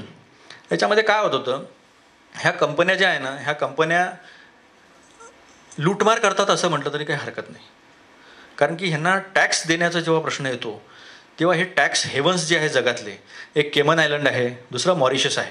म्हणजे कसं सरकारला कसं कधी कधी करावं लागतं. म्हणजे ते चिदंबरम साहेबांना नाही करावं लागलं, ते प्रणव मुखर्जींना नाही करावं लागलं आणि ते जेटलींना नाही करावं लागत आहे. त्यामुळे त्यात काय असं विशेष वावगाय असं नाही आहे. त्यातल्या फक्त ॲनॉमलीज दाखवतो. त्यातली डायकोटॉमी मी तुम्हाला सांगतो काय आहे की गारमध्ये म्हणजे एक कंपनी इंग्लंडमध्ये हेडक्वार्टर आहे, दुसऱ्या कंपनीचं थायलंडमध्ये आहे, तिसऱ्या कंपनीचं भारतामध्ये आहे, जिचं हेडक्वार्टर आहे इंग्लंडमध्ये आहे, ती मात्र रिटर्न भरते केमन आयलंडमध्ये. हे साऊथ क्युबाच्या साऊथला येतो केमन आयलंड. असे अनेक आयलंड आहेत. आता त्या केमन आयलंडमध्ये इन्कम टॅक्स 0 आहे आणि पेपरलेस कंपन्या आहेत तिथे, पेपर कंपन्या आहे. म्हणजे समजून घ्या हे एवढं संकुल आहे विदर्भ साहित्य संघाचं. या संकुला एवढ्या बिल्डिंगमध्ये 50,000 ते 1,00,000 कंपन्या असतील. म्हणजे त्यांचे नुसते हेडक्वार्टरचे ॲड्रेसेस. मग तिथे इन्कम टॅक्स द्यावा लागत नाही. भारतामध्ये बिझनेस करून पैसे कमवतात, रिटर्न केमन आयलंडमध्ये भरतात आणि पैसे इंग्लंडला घेऊन जातात. मग हा अँटी अवॉइडन्स रूल जो आहे, म्हणजे जे तुमचं कॅपिटल गेन आहे किंवा टॅक्स जो आम्हाला डायरेक्ट टॅक्स मिळणार आहे तो टॅक्स मिळावा म्हणून, म्हणजे जेव्हा प्रणव मुखर्जी बोलले होते, म्हणजे ही वॉज क्राईंग लिटरली की मी माझ्या देशाला पैसे चोरांचा टॅक्स चोराचा हेवन नाही बनवणार, I will not allow my country to become a tax haven, असं त्यांनी स्टेटमेंट दिलं होतं. त्याच्यावर सगळं जग आपलं उभं झालं आपल्या विरोधात, सगळ्या कंपन्या, मल्टीनॅशनल कॉर्पोरेशन्स, आणि त्यांनी टॅक्स टेररिझम हा शब्द आणला.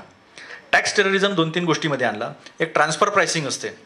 कुठल्या कंपनीनी आपल्या देशामध्ये आलं आणि किती पैसे कमवले आणि मग डॉलर आणि रुपीमधला काय फरक आहे, त्याला ट्रान्सफर प्राइसिंग म्हणतात. त्या पद्धतीनं होतं.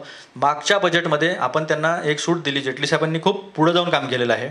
त्यांना एक सूट दिली आपण की तुम्ही पहिले ठरवा एक्सचेंज रेट काय राहील आणि मग त्याप्रमाणे तुमचं प्रॉफिट राहील आणि आम्ही टॅक्स घेऊ. नंबर 1. नंबर 2, आता त्यांना जे आपण PN नोट ऐकलं असेल, प्रॉमिसरी नोट हा प्रकार ऐकला असेल, आणि परमनंट इस्टॅब्लिशमेंट, ह्या 2 टर्मिनॉलॉजी. परमनंट इस्टॅब्लिशमेंट यावेळेस ऐकली असेल आणि प्रॉमिसरी नोट हे तुम्ही पहिले ऐकलं असेल. हा जो काळा पैसा जगभरातला, आपल्या देशात काळा पैसा असं नाही आहे, काळ्या पैशावर पण इकॉनॉमी चालते. जगभरातला काळा पैसा हा मॉरिशसच्या गेटमधून ज्यांच्यासोबत डबल टॅक्स अवॉइडन्स ट्रेटी आहे, डबल टॅक्स होऊ शकत नाही, मॉरिशसमध्ये जर टॅक्स होत असेल तर तो इंडियामध्ये होणार नाही, अशी ट्रेटी आहे. हा पैसा सगळा त्या गेटने फिरून भारतामध्ये येतो आणि हेज फंड क्रिएट करतात. जसं माझी कंपनी आहे मॉरिशसमध्ये, तर मी तुमच्या सगळ्यांकडनं तिथं पैसे घेणार आणि ते इथल्या शेअर मार्केटमध्ये लावणार. तुम्हाला विचारण्याचा अधिकार नाही आहे की कोणत्या माणसाचे किती पैसे आहे. तुम्हाला विचारण्याचा अधिकार नाही आहे कोणत्या माणसाचे किती पैसे आहे. तुम्ही जर तसं विचारलं तर तुमची इन्व्हेस्टमेंट फुर्र 1 दिवसात. आणि परमनंट इस्टॅब्लिशमेंट हा जो शब्द या बजेटमध्ये आला, तो शब्द या अनुषंगानंच आला की परमनंट इस्टॅब्लिशमेंट म्हणजे एखाद्या कंपनीचं office within the territory of India, भारताच्या सीमेच्या आतमध्ये असेल तरी पण त्याचा अर्थ असा नाही की त्यांनी इथं टॅक्स भरावा किंवा तो इथून बिझनेस करतो असं आम्ही मानणार नाही, असं आम्ही मान्य केलं. And this is not only with us. गार हा ॲक्ट जो आहे हा अमेरिकेमध्ये पण नाही आहे, UK मध्ये पण नाही आहे, बाकी अनेक कंट्रीजमध्ये आहे. त्याच्यामध्ये एक पुन्हा दुसरं होतं की आपण 2012 साली गार आणणार असं आपण पार्लमेंटमध्ये बोललो आणि तो रेट्रोस्पेक्टिव्ह पद्धतीनं होता. रेट्रोस्पेक्टिव्ह पद्धत म्हणजे 2010 साली तुम्ही व्यवसाय केला असेल तरी तुम्हाला 2010चा तो द्यावा लागेल टॅक्स, आणि तो कायदा अस्तित्वाला 2012मध्ये. ते पण जगाला मान्य नव्हतं. त्यालासुद्धा जगाने टॅक्स टेररिझम म्हटलं. We have lost near about 57,000 to 58,000 crore because of this गार. किंवा ही जी ह्या पद्धतीचं जे टेररिझम आहे त्यांचं इकॉनॉमिक टेररिझम या याच्यामध्ये. पण ते आपल्याला काय जगामध्ये सगळ्यांना सोडायला लागतं, कारण शेवटी असं आहे की त्या काही मल्टीनॅशनल कॉर्पोरेशनचे बजेट एवढे असतात, देशांचे नसतात.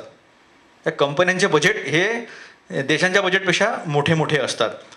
आता ब्लॅक मनीच्या पॉलिसीमध्ये 2 पॉलिसी आली.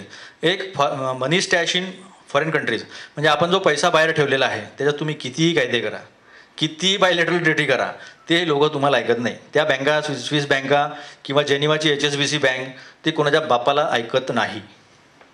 काही शब्द असे आहे की जे आपल्या कल्चरमध्ये असल्यामुळे आपण वापरले की आपल्याला पटकन समजतं म्हणून वापरतोय मी. असंसदीय शब्द आहे ते, पण हे समजण्यासाठी फार सोपे आहे आणि हे फार किचकट विषय आहे.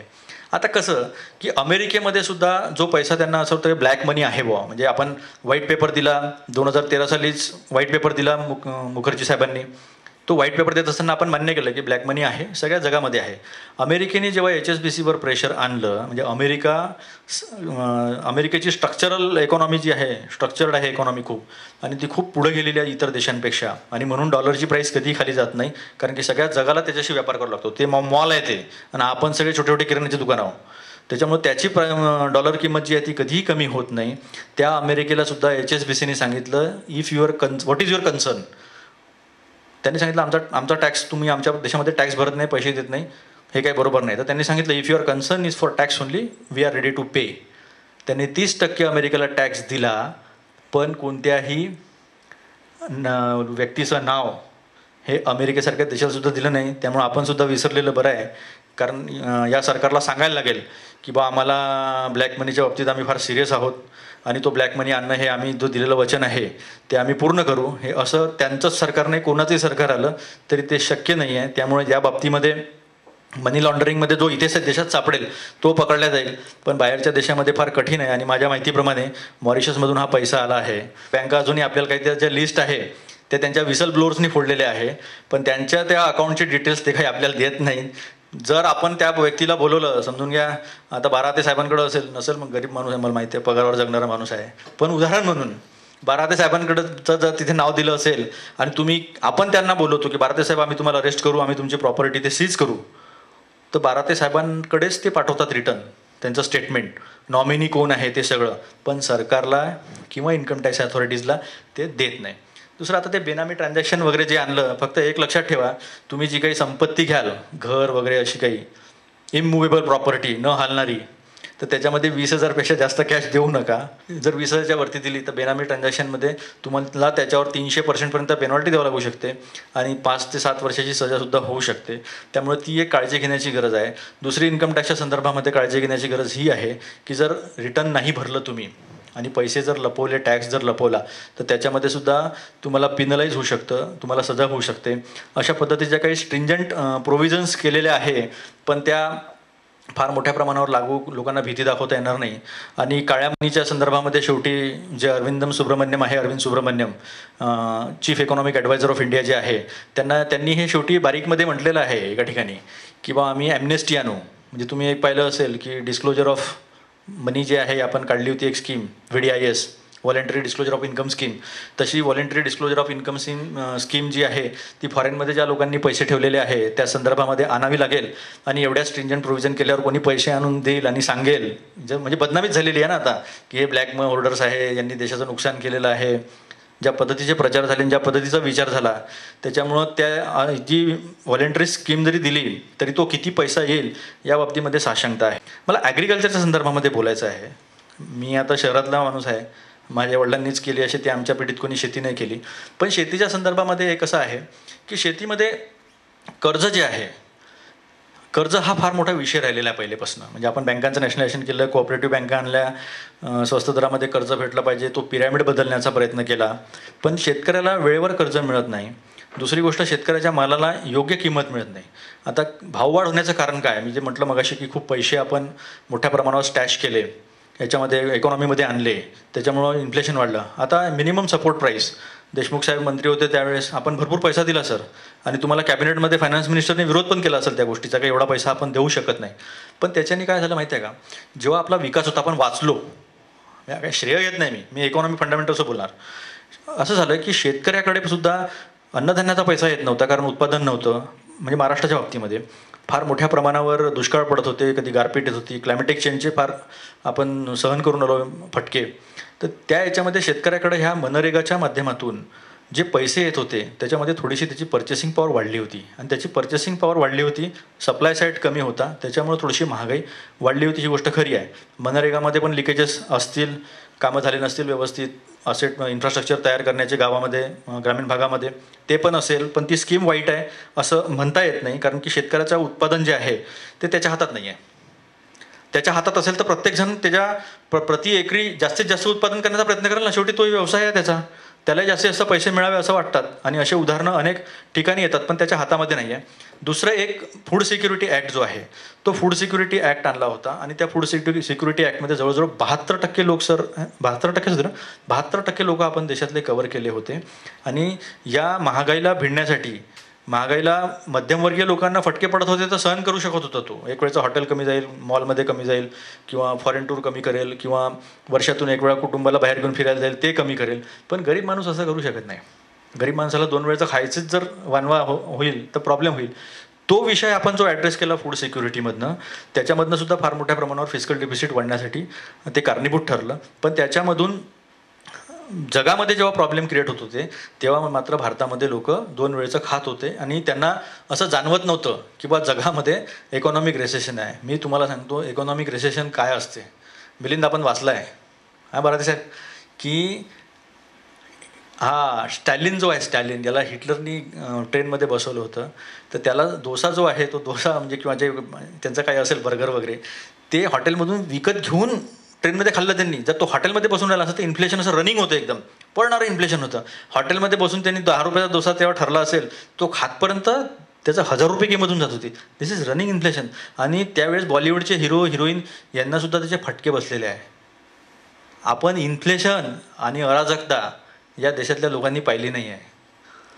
आणि त्याच्यामुळं काही काही मूर्ख लोकांच्या मागे आणि मूर्ख आंदोलनांच्या मागे सुद्धा जनता गेली. पण ह्या जनताच्या सद्सद्विवेक बुद्धीला आपण सलाम केला पाहिजे की शेवटी ते मतपेटीमधूनच त्यांना जो काही बदल घडवायचा होता तो बदल घडवला.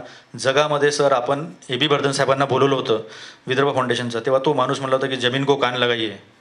तेव्हा इजिप्तमधलं आंदोलन झालं होतं. सगळीकडं लोक रस्त्यावर उठून सरकारच्या विरोधामध्ये हिंसक पद्धतीनं वागत होते.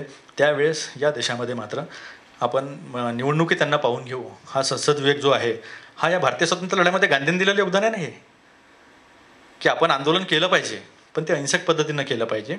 ही फार मोठी जी अचिव्हमेंट आहे या लोकशाहीची. म्हणजे एवढ्या विविधतेत म्हणजे युरोपियन युनियनचे देश काढा आणि आपल्या राज्य काढा, भाषा वेगळी, धर्म वेगळे, जात वेगळी, सगळंच वेगळं, तरी पण आपण भारत देश एक आहे. युरोपियन युनियनमध्ये मात्र जर्मनी, फ्रान्स, ग्रीस असं आहे. आपलं असं नाही आहे. आपण तरी एक राहिलो. ही फार मोठी आपली अचिव्हमेंट आहे. ॲग्रिकल्चरमध्ये तिसरा एक मुद्दा ॲड्रेस झाला नाही, ते FDI इन रिटेल. आपण तुम्ही ऐकलं असेल किराणामध्ये की मोठ्या प्रमाणावर त्या लोकांना आणलं पाहिजे. ते आणलंच पाहिजे. कारण प्रश्न असा आहे की गव्हर्नमेंट कॅपिटल एक्सपेंडिचर करून राहिलं, मागचंही करत होतं, हेही करेल, पुढे येणाऱ्या सरकारलाही करावं लागेल. इन्फ्रास्ट्रक्चरमध्ये आपल्याला रस्ते बांधावे लागेल, पोर्ट बांधावे लागेल, मोठ्या मोठ्या गावांना आणि छोट्या छोट्या गावांना जोडावं लागेल रस्त्याने. पण हे तयार करत असताना ॲग्रिकल्चरसाठी जे आपल्याला कोल्ड स्टोरेज लागतील, कोल्ड स्टोरेजची जी चेन लागेल, त्याच्यामध्ये कोल्ड स्टोरेज आपल्याला व्हेकल्स लागतील, काही गाड्या लागतील, ट्रेन्स लागतील, काही प्लेन्स पण लागतील कार्गो. त्या गोष्टीमध्ये मात्र जर आपण प्रायव्हेट इन्व्हेस्टमेंट जर आणली, म्हणजे मुळात प्रायव्हेट इन्व्हेस्टमेंटची कॉन्सेप्ट PV नरसिंहराव साहेबांनी जेव्हा समजून सांगितली होती की मनमोहन सिंग साहेबांनी समजून सांगितली होती, ती अशी होती की या देशाचा जर विकासाचा पिरॅमिड आपण घेतला तर त्या पिरॅमिड म्हणजे असा जो त्रिकोण असतो, त्या त्रिकोणमध्ये वरची इन्व्हेस्टमेंट ही इन्फ्रास्ट्रक्चरची असते. इन्फ्रास्ट्रक्चरची असते म्हणजे काय की आपल्याला रस्ते निर्माण करायचे आहे, वीज उत्पादन करायची आहे, अनेक गोष्टी ज्या आहे, आता कम्युनिकेशन डेव्हलप करायचं आहे. या सगळ्या डेव्हलपमेंटसाठी इन्व्हेस्टमेंट फार जास्त लागते, पण त्याच्यातला विकास जो आहे तो तेवढा पर्टिक्युलरच असतो. पण जो बेस आहे पिरॅमिडचा, त्या बेसमध्ये सोशल डेव्हलपमेंट, कल्चरल डेव्हलपमेंट. आता सोशल डेव्हलपमेंटमध्ये आपले इथे आदिवासी आहेत, मागासवर्गीय आहेत, ज्यांचं शिक्षण झालं नाही असे आहे, आणि ॲग्रिकल्चरसारखे सेक्टर पण आहे जे पिरॅमिडच्या बॉटममध्ये येतात. आणि त्याची जबाबदारी या देशामधलं कुठलंही सरकार नाकारू शकत नाही. त्यांना याच्याकडे लक्ष द्यावंच लागेल. जर हे FDI इन रिटेल आपण मान्य केलं असतं तर किती आहे, आता आपण म्हणतो की मोठ्या प्रमाणावर नागरीकरण झालेलं आहे, असं जर आपण म्हणत असेल, आणि आपल्या इकडे या देशामध्ये 50 लाखाच्या वरती असणारे फक्त 10 सिटी आहेत सर. 50 लाख पॉप्युलेशनच्या वरती असणाऱ्या 10 सिटी आहेत. आणि त्या 10 सिटीमध्येच हा प्रयोग वापरण्याचा प्रयत्न केला, पण ते बिल पास होऊ शकलं नाही. त्यामुळे ज्या प्रमाणामध्ये ॲग्रिकल्चरमध्ये इन्व्हेस्टमेंट व्हायला पाहिजे, म्हणजे उत्पादन केल्यानंतर त्याला भाव मिळणे आणि त्याच्यामधली जी चेन आहे ते तयार जर आपण केली नाही, तर युनिफाईड नॅशनल ॲग्रिकल्चर मार्केट जे आपण तयार केलं ते सुद्धा आपल्या APMC सारखं किंवा स्टेट मध्ये जे आपण तयार केले त्याच्यासारखं फेल झाल्याशिवाय राहणार नाही. म्हणजे मी विरोध किंवा टीका करत नाही, पण ही चेन जी आहे मधली, ही जर मिसिंग असेल, इथून मला जर आता समजून घ्या युरोपमध्ये डिसेंबरमध्ये ख्रिसमस असतो आणि नियरेस्ट प्लेस नागपूर आहे तशी पाहिली तर, इथला जर गुलाब न्यायचा असेल आणि तो टवटवीत न्यायचा असेल तर तसा कार्गो लागेल ना सर. तो कार्गोच जर अवेलेबल नसेल तर मग युरोपमधला जो परमाफ्रॉस्ट कंडिशन आहे, तिथे जी थंडी पडते आणि त्याच्यामुळं काही होत नाही, पण त्यांना गुलाब लागतो त्यावेळेस, तर तो गुलाब आपण इथून कसा सप्लाय करणार. मग युनिफाईड नॅशनल मार्केट आपण जर केलं तर ही चेन आहे, ही चेनसुद्धा आपल्याला डेव्हलप करायला लागेल. दुसरं असं आहे की शेतकऱ्यांच्या संदर्भामध्ये मनरेगा जी आहे, ॲग्रिकल्चरच्या संदर्भामध्ये मनरेगा आणि मायक्रो इरिगेशन, म्हणजे इरिगेशनच्या बाबतीमध्ये तर या बजेटमध्ये ब्लंडर झालेला आहे. म्हणजे त्याच्याशिवाय दुसरा काही शब्द नाही आहे. सिंचनासाठी प्रधानमंत्री कृषी सिंचाई योजना ज्याला आपण त्यांनी नाव दिलं आहे, त्याच्यामध्ये सर फक्त 3000 कोटी आहे. हे काय म्युन्सिपल कॉर्पोरेशनचं बजेट आहे का, मुंबई म्युन्सिपल कॉर्पोरेशनचं? 32,000 कोटीचं मुंबई म्युन्सिपल कॉर्पोरेशनचं बजेट आहे, दिल्ली सरकारचं 36,000 कोटीचं आहे. त्यामुळे मला असं वाटतं की कदाचित सेंट्रल गव्हर्नमेंटनी असा इश्यू केला असेल की 14व्या फायनान्स कमिशन जे आहे, सुब्बाराव जे त्याचे अध्यक्ष होते, सुब्बाराव पण गव्हर्नर होते RBIचे, त्यांनी सुद्धा बऱ्यापैकी टाईट करून ठेवलं होतं सरकारला, जसं राजननी करून ठेवलेलं आहे. सरकारला टाईट म्हणजे त्यांनी इकॉनॉमिक फंडामेंटलच्या बाहेर आपण जाऊ शकत नाही असं सांगितलं. तर त्यांनी सांगितलं की तुम्ही 42% जे आहे, म्हणजे करसंकलन जे होतं डायरेक्ट इनडायरेक्ट टॅक्सेसकडनं, ते करसंकलन जे आहे ते मोठ्या प्रमाणावर केंद्राकडे आहे त्याचे अधिकार, आणि केंद्राकडे सर्वात जास्त पैसा जातो. राज्याचे जर तुम्ही टॅक्स पाहिले तर राज्याचे टॅक्स जे आहे ते काय आहे, स्टॅम्प ड्युटी आहे, अल्कोहोल आहे, थोडं पेट्रोलियमपासून मिळतं, आणि सेल टॅक्स किंवा वॅट, राऊतसाहेब बसले इथे, मला वाटतं सर्वात मोठा वॅट आहे महाराष्ट्रामध्ये, म्हणजे राज्य सरकारचा सर्वात मोठा विषय. आता हे कोणत्या अनुषंगाने फ्लो होतं की घटनेमध्ये 7व्या सूचीमध्ये 3 लिस्ट दिलेले आहे. 100 विषय केंद्राचे, 667 विषय राज्याचे, आणि 47 विषय जे आहे ते कॉन्करंट आहे. म्हणजे शिक्षण असेल किंवा शेती असेल याच्यावर केंद्र सरकारी काम करतं, राज्य सरकारी करतं, शेतीच्या बाबतीत, शिक्षणाच्या बाबतीत पण, आणि आरोग्याच्या बाबतीत पण. आरोग्याच्या बाबतीमध्ये पण मी तुम्हाला सांगतो, एखादा देश जर त्याचं आरोग्य चांगलं नसेल तर तो ह्या सगळे शॉक्स सहन करू शकत नाही. प्रायमरी एज्युकेशन म्हणजे अमर्त्य सेन साहेबांनी सुद्धा हेच म्हटलं, त्यांची जी टसल होती ती टसल तशी वैचारिक होती. म्हणजे आपल्या इकडं तर बघण्याचा टसल म्हणजे आपण विरोध म्हणजे तो म्हणजे पाण्यातच पाहतो एकमेकाला, अशा पद्धतीनं आपण विचार करतो. म्हणजे ते आंबेडकर गांधींचं असेल, आगरकर टिळकांचं असेल, किंवा आत्ताच्या काळामध्ये जे अमर्त्य सेन आणि भगवती सेन जी डिबेट म्हणतो त्या संदर्भात. आता पंघाऱ्या चालली आहे नीती, पंघाऱ्या म्हणजे भगवतीचे शिष्य. तर त्यांचं असं म्हणणं आहे की आपण पहिले इंडस्ट्री डेव्हलप करू, इंडस्ट्री डेव्हलप केली तर ती जी ग्रोथ होईल ती ग्रोथ खाली पर्कोलेट होईल, म्हणजे झिरपता सिद्धांत ज्याला म्हणतो आपण, ट्रिकल डाऊन पॉलिसी. त्या ट्रिकल डाऊन पॉलिसीवर ह्या बजेटमध्ये सर्वात जास्त भर दिलेला आहे, आणि तो देत असताना त्यांनी असं म्हटलं की आम्ही स्किल डेव्हलपमेंट करू. आता ही मेक इन इंडिया जी कन्सेप्ट आहे ही थोडीशी मॉडिफाईड आहे. म्हणजे आपल्या इथं ITI पहिल्यापासून आहे, आणि आपण पहिल्यापासूनच म्हणतो की बा शेतीवर आधारित उद्योग असेल, छोटे छोटे उद्योग असेल, त्याच्यामध्ये लोकांनी जॉब मागण्यापेक्षा, जॉब सीकरपेक्षा जॉब क्रिएटर बना. तुम्ही दूध विका, तुम्ही अंडी विका, तुम्ही आता जसं विदर्भामध्ये बा पवारसाहेबांचं आकलन खूप चांगलं आहे, पण कोणी ऐकत नाही, ही फार वाईट गोष्ट आहे. त्यांचं असं म्हणणं आहे की इथे नॅचरली इग्नेस रॉक असल्यामुळे अंडुलेटिंग प्लेटो आहे असं खालतीवरती, आणि त्याच्यामध्ये तलावाचं कल्चर आहे. सिंचन जे आपल्या इथलं ते तलावाच्या माध्यमातून जास्त झालेलं आहे. पण आपल्या आपल्या विदर्भामध्ये मासे आपण हैदराबादवरून आणतो. आता तर गावरानी कोंबडीसुद्धा हैदराबादवरून येते, गावरानी अंडेसुद्धा हैदराबादवरून येतात. हे थोडंसं फेल्युअर आहे, कारण की कापसाची पॉलिसी फसल्यानंतर आत्महत्या करणारा बेल्ट जो आहे तो गुजरातमधला कापसाचा आहे, आणि विदर्भामधला कापसाचा बेल्ट आहे, आंध्र प्रदेशमधलाही कापसाचा बेल्ट आहे. ह्या कापसाची पॉलिसी फसल्यानंतर हा आत्महत्या करणारा शेतकरी जो आहे, शेतकरी मी सांगतो मला, गरीब माणूस कधी कोणाचं लोन बुडवत नाही, आणि तो देऊ शकत नाही, या आत्मग्लानीतून तो आत्महत्या करतो. हे त्याचं मला तरी खरं कारण वाटतं बा. कारण त्याला लोन देता आला तर तो आनंदानं, त्याच्याकडे जर पहिले पैसे आले ना तो पहिले लोन देईन. ऋण घेऊन सण साजरे करणं ही जी शेतकऱ्यांची मानसिकता आहे ही ब्रिटिशांनी आपल्या लोकांमध्ये रुजवलेली आहे, आणि शेतकऱ्यांची बदनामी केलेली आहे. नाही तर शेतकरी, या विदर्भातला शेतकरी अतिशय संपन्न अवस्थेत होता. कॉटन ॲडवायझरी अमेरिका आणि चायना, म्हणजे साखरेचं आणि कॉटनचं पण सांगून देतो आता ॲग्रिकल्चरच्या अनुषंगानं माहिती म्हणून. जस्ट कॉटन ॲडवायझरी ही चायनाची इतकी प्रोडक्शन करते आणि इतका सप्लाय करते जगामध्ये की प्राईस ठरवण्यासाठी सुद्धा आता ते म्हणजे टेरराईज करतात लोकांना. म्हणजे अमेरिकन कॉटन ॲडवायझरीला सुद्धा चायनाला विचारावं लागतं की तुम्ही किती कॉटन टाकणार आहे मार्केटमध्ये, म्हणजे आम्हाला तसं विचार करायला लागेल. मग सरकार किती कॉटनसाठी पैसे देणार आहे, सरकार हे सांगू शकत नाही. मी हिंमत करतो आहे सांगण्याची. म्हणजे सरकारने असं सांगितलं तर सरकार आपले हात झाडून आले असा त्याचा प्रकार होतो. पण सरकारकडे जे अवेलेबल रिसोर्सेस आहेत त्यातला किती पैसा ह्या कॉटनसाठी देणार, कारण जागतिक स्तरावर जर कॉटनची किंमत कमी झाली तर कशाला तुमचे रेमंड आणि ते विमलवाले तुमच्याकडनं कॉटन घेणार आहे. ते कॉटन मार्केटमधला स्वस्त कॉटन घेतील ना जो आहे, आणि आपण रोखू शकत नाही. कॉन्ट्रवेलिंग ड्युटीसाठी मर्यादा आहेत की तुमचं प्रॉडक्ट कमी पडत असेल तर. आणि असं समजण्याचं काही कारण नाही. अमेरिका, जपान, युरोप हे लोक त्यांच्या शेतकऱ्यांना इनडायरेक्ट सबसिडी देतात. आपण जसं डायरेक्ट देतो, फर्टिलायझरमध्ये देतो, पाण्यामध्ये देतो, विजेमध्ये देतो, ते लोक ट्रॅक्टरच विकत घेऊन देतात. आणि त्यांचं लँड होल्डिंग हे मी तुम्हाला सांगतो 10,000 हजार हेक्टर आहे, 20,000 हजार हेक्टर. आणि आमचं लँड होल्डिंग किती आहे, 1 एकर 2 एकर आणि 5-5 एकर विदर्भात आहे, 10-10 एकर विदर्भात आहेत. आपण त्याच्यावर चर्चा करतो की विदर्भाचं लँड होल्डिंग फार मोठं आहे. त्यामुळं कापसाची जी पॉलिसी आहे त्याला जर आपल्याला जिंकायचं असेल, माझं ओपिनियन आहे, मी शेतकरी नाही, मी इकॉनॉमिक अँगलने बोलतो, की पूरक उद्योग जोपर्यंत आपण निर्माण करणार नाही, मासेमारीचे उद्योग जे तलावाचा आपल्याला ॲडव्हान्टेज आहे ते जोपर्यंत आपण कॅश करणार नाही, गावरानी कोंबड्याचं पोल्ट्री असेल त्या संदर्भामध्ये आणि दूध या संदर्भामध्ये जर आपण विकास केला नाही, बारामती पॅटर्न किंवा पश्चिम महाराष्ट्रातला ओव्हरऑल पॅटर्न सगळ्याच शेतकऱ्यांचा, सगळ्याच विचारधारेला मानणाऱ्या शेतकऱ्यांचा त्यांची शेती ही उत्कृष्ट पाणी व्यवस्थापन, उत्कृष्ट मार्केट व्यवस्थापन आणि गरज काय आहे. आता तुम्ही मनामा महाबळेश्वरला जाऊन स्ट्रॉबेरी आणि मनामाचे प्रॉडक्ट जर पाहिले तर तुम्हाला लक्षात येईल की किती मोठ्या प्रमाणावर ते मार्केट आहे. एका गावामध्ये लाख लाख लिटर दूध येतं. आमच्या इथं दूधच बनत नाही.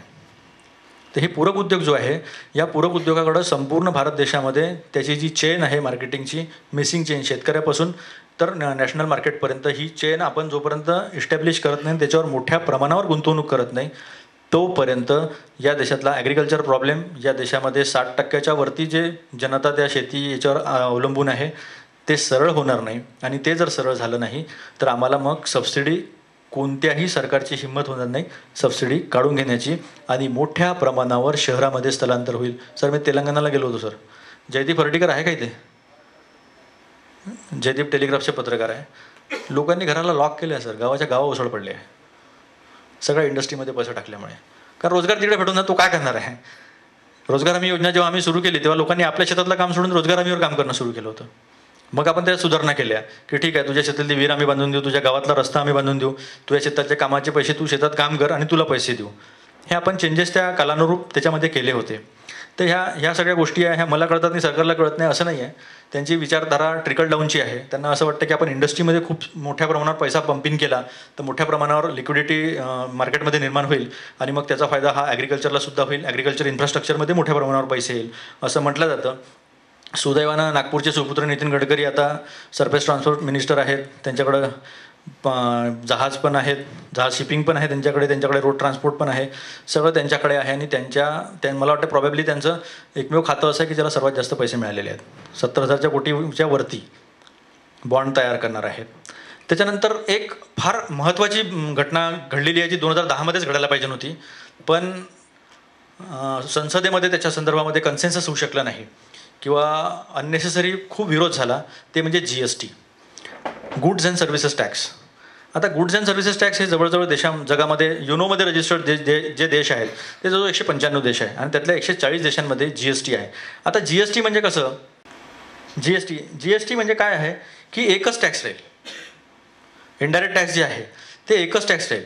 म्हणजे आपल्या इथे माहिती आहे का, गाडीचे नंबर असतात CG, छत्तीसगड, चंदीगड, दमन, इथून लोक गाड्या आणतात किंवा वस्तू आणतात. का बरं आणतात?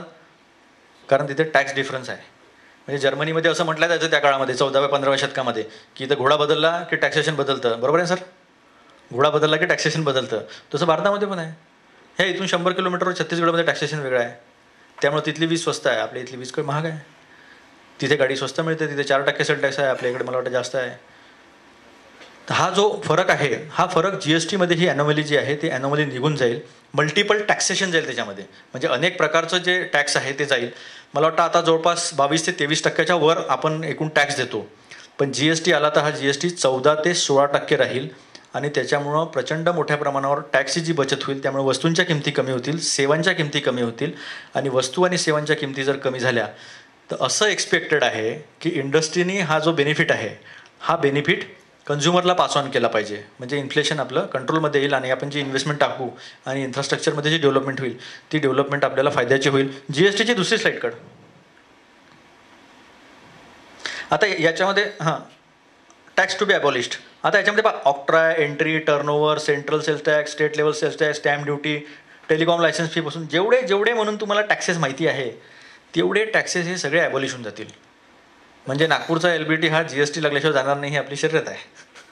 म्हणजे आपला दावा आहे, हा काढूच शकत नाही तुम्ही.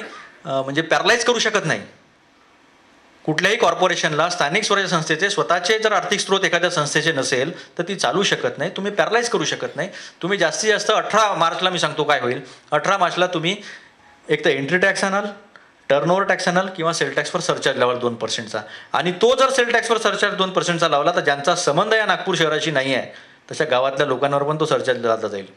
कारण गावामध्ये म्हणजे नागपूर जिल्ह्यामध्ये गावं पण आहेत आणि ते गावं पण सेल टॅक्समध्ये रजिस्टर्ड आहेत आणि सरसकट त्याच्यावर 2% सरचार्ज लावला तर ज्यांचं काही देणं घेणं नाही आहे, ज्यांना ही कॉर्पोरेशन ना पाणी देणार आहे, ना इलेक्ट्रिसिटी देणार आहे, ना रस्ते देणार आहे, ना दिवाबत्ती देणार आहे, ना काही देणार आहे, स्वच्छता देणार आहे, पण अननेसेसरी त्या लोकांवर ह्या 2%चा बोजा पडणार आहे. म्हणजे हे लक्षात येईल आपल्या फार लवकर. पण एक आहे, जोपर्यंत आपण टॅक्स बेस वाईट करत नाही, GSTमध्ये सर्वात मोठा फायदा काय आहे की साखर बनला किंवा कापूस बनला, कापूस बनण्यापासून तर शर्ट पॅन्ट बनण्यापर्यंत फायनल प्रॉडक्ट जे आहे, याच्यामध्ये जेवढ्या लिंक्स आहेत त्यातलं कोणी वाचू शकणार नाही. त्यातलं कोणी वाचू शकणार नसल्यामुळे मोठ्या प्रमाणावर टॅक्स कलेक्शन होईल. म्हणजे कसं आहे, शर्टवाल्याला माहीत नसते बटनवाल्याने किती टॅक्स दिला आहे. आजची कंडिशन शर्टवाल्याला माहीत नाही, शर्ट बनवण्याला बटन बनवण्याने किती टॅक्स दिला हे माहीत नसते. पण या चेनमध्ये व्हॅल्यू ॲडिशन होत जाईल. म्हणजे 100 रुपयावर एकदा टॅक्स बसला 10 रुपये, तर पुढचा बटनवाल्याने जर 110 रुपये दिलेले आहे तर त्याला पुढचा हा 1 रुपया टॅक्स बसेल, त्याच्या पुढच्याला 10 पैसे बसेल. पण ॲक्च्युअल टॅक्स कलेक्शन किती होईल? मोठ्या प्रमाणात 13 रुपये होईल ना. मोठ्या प्रमाणावर टॅक्स कलेक्शन होईल ते. म्हणजे हे व्हॅल्यू ॲडिशन ज्याला म्हणतो आपण, म्हणजे तो सेनवॅटच्या माध्यमातून आणला होता, वॅटच्या माध्यमातून आणला होता.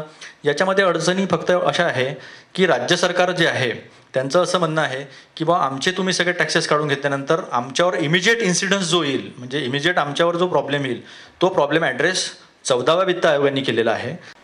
डिव्होल्युशन जे आहे 32% 42% जे आणलं ते केळकरांनी सुचवलं होतं. सुब्बाराव जे 14व्या वित्त आयोगाचे अध्यक्ष आहेत त्यांनी ते मान्य केलं. पण डिव्होल्युशन जे आहे, आता हे 14वं फायनान्स कमिशन आहे. या 14व्या फायनान्स कमिशनमध्ये जेव्हा UPA सरकार होतं किंवा मागच्या वर्षी 61.88% एवढा पैसा जो आहे तो ग्रांट्स इन ॲड, म्हणजे कर्ज घेतो आपण, नंतर आपल्याला प्लॅनिंग योजना आयोगाकडनं काही योजना मिळतात त्याचे पैसे मिळतात. काही योजना केंद्र सरकारच्या आणि राज्य सरकारच्या मिळून असतात 50-50%, 80-20%. या पद्धतीनं 61.88% पैसे मिळाले होते. आता 14व्या वित्त आयोगानं 62.75%च मिळणार आहे. ॲड्रेस कसं झालं मला हे कळत नाही. यांना म्हणणं आहे की जास्तीत जास्त ठीक आहे तुम्ही तुमच्या योजना राबवा असं सरकार म्हणून राहिलं. आता जवाहर रोजगार योजना असेल किंवा पंतप्रधान रोजगार योजना असेल, ती जर योजना तुम्ही राबवा म्हटलं तर तुम्ही एक्स्ट्रा पैसा दिला कुठे आहे? आणि GSTच्या माध्यमातून हा विचार केला गेलेला आहे. तर GSTमध्ये 50-50% जो लॉस होईल तो द्यावा लागेल. पहिले 2 वर्ष 75%, मग 50%, 50-50% आणि 5 वर्षानंतर टॅक्स देणार नाही. कारण की मग ते कलेक्शन जे आहे ते फायनान्स कमिशनच्या माध्यमातून कॉर्पोरेशनपर्यंत सगळ्या लोकांना मिळेल.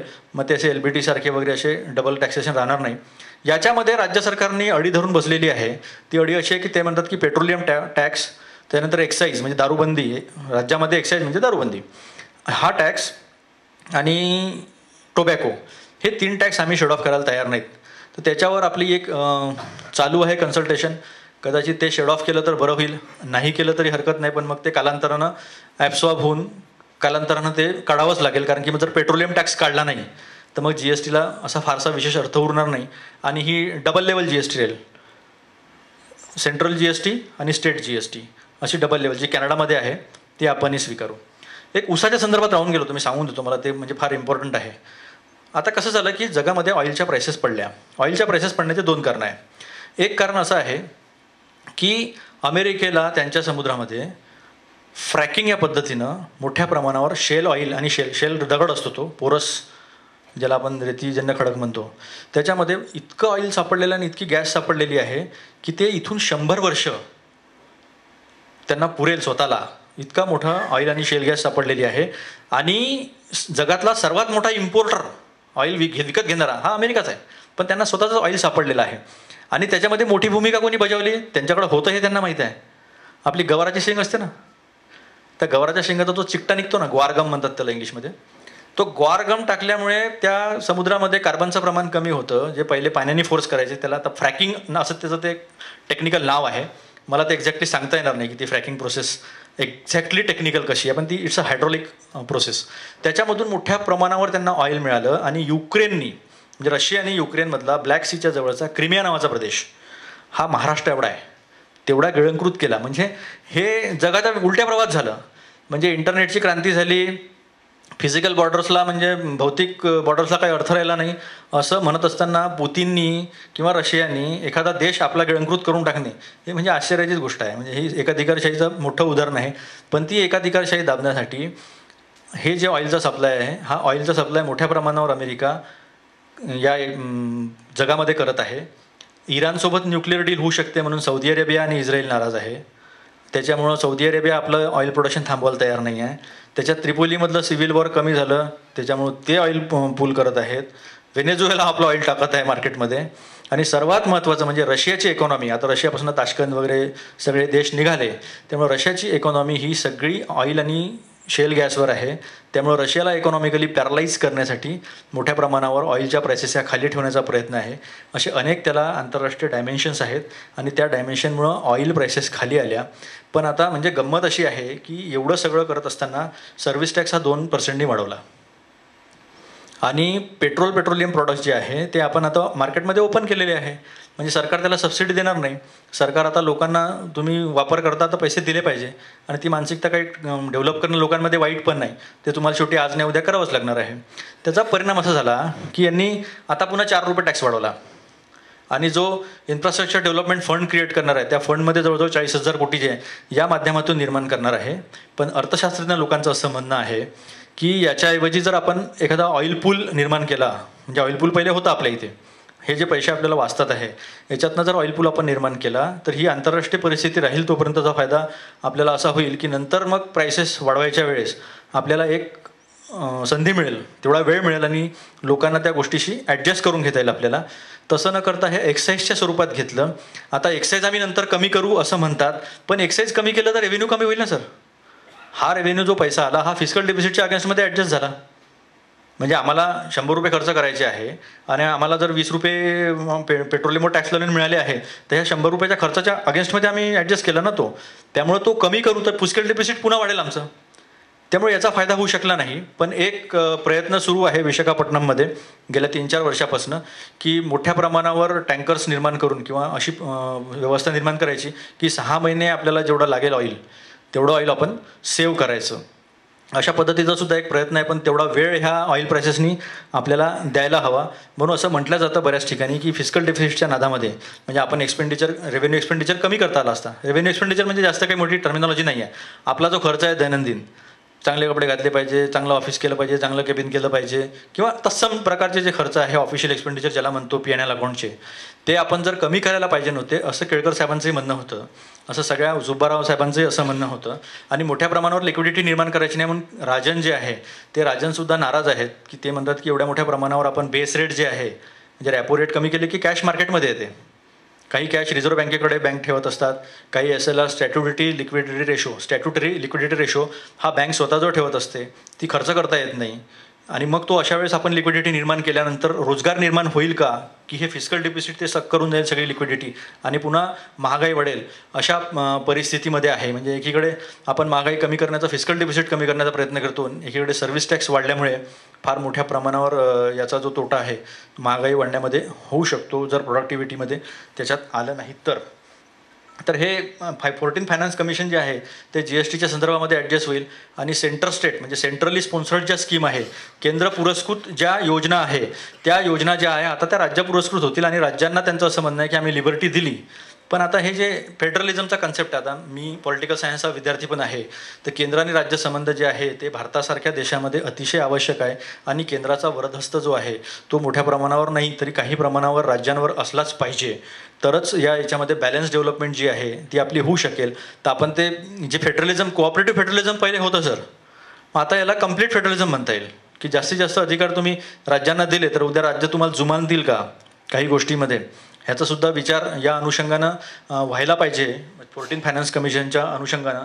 आणि असं करत असताना जर तुमचे 100 विषय तुमच्याकडेच आहे, राज्याचे 67 विषय राज्याकडेच आहे आणि कॉन्करंट विषय जे आहे ते 47 कॉन्करंटच आहेत, तर मग तो विषयसुद्धा मग ट्रान्सफर करायला पाहिजे.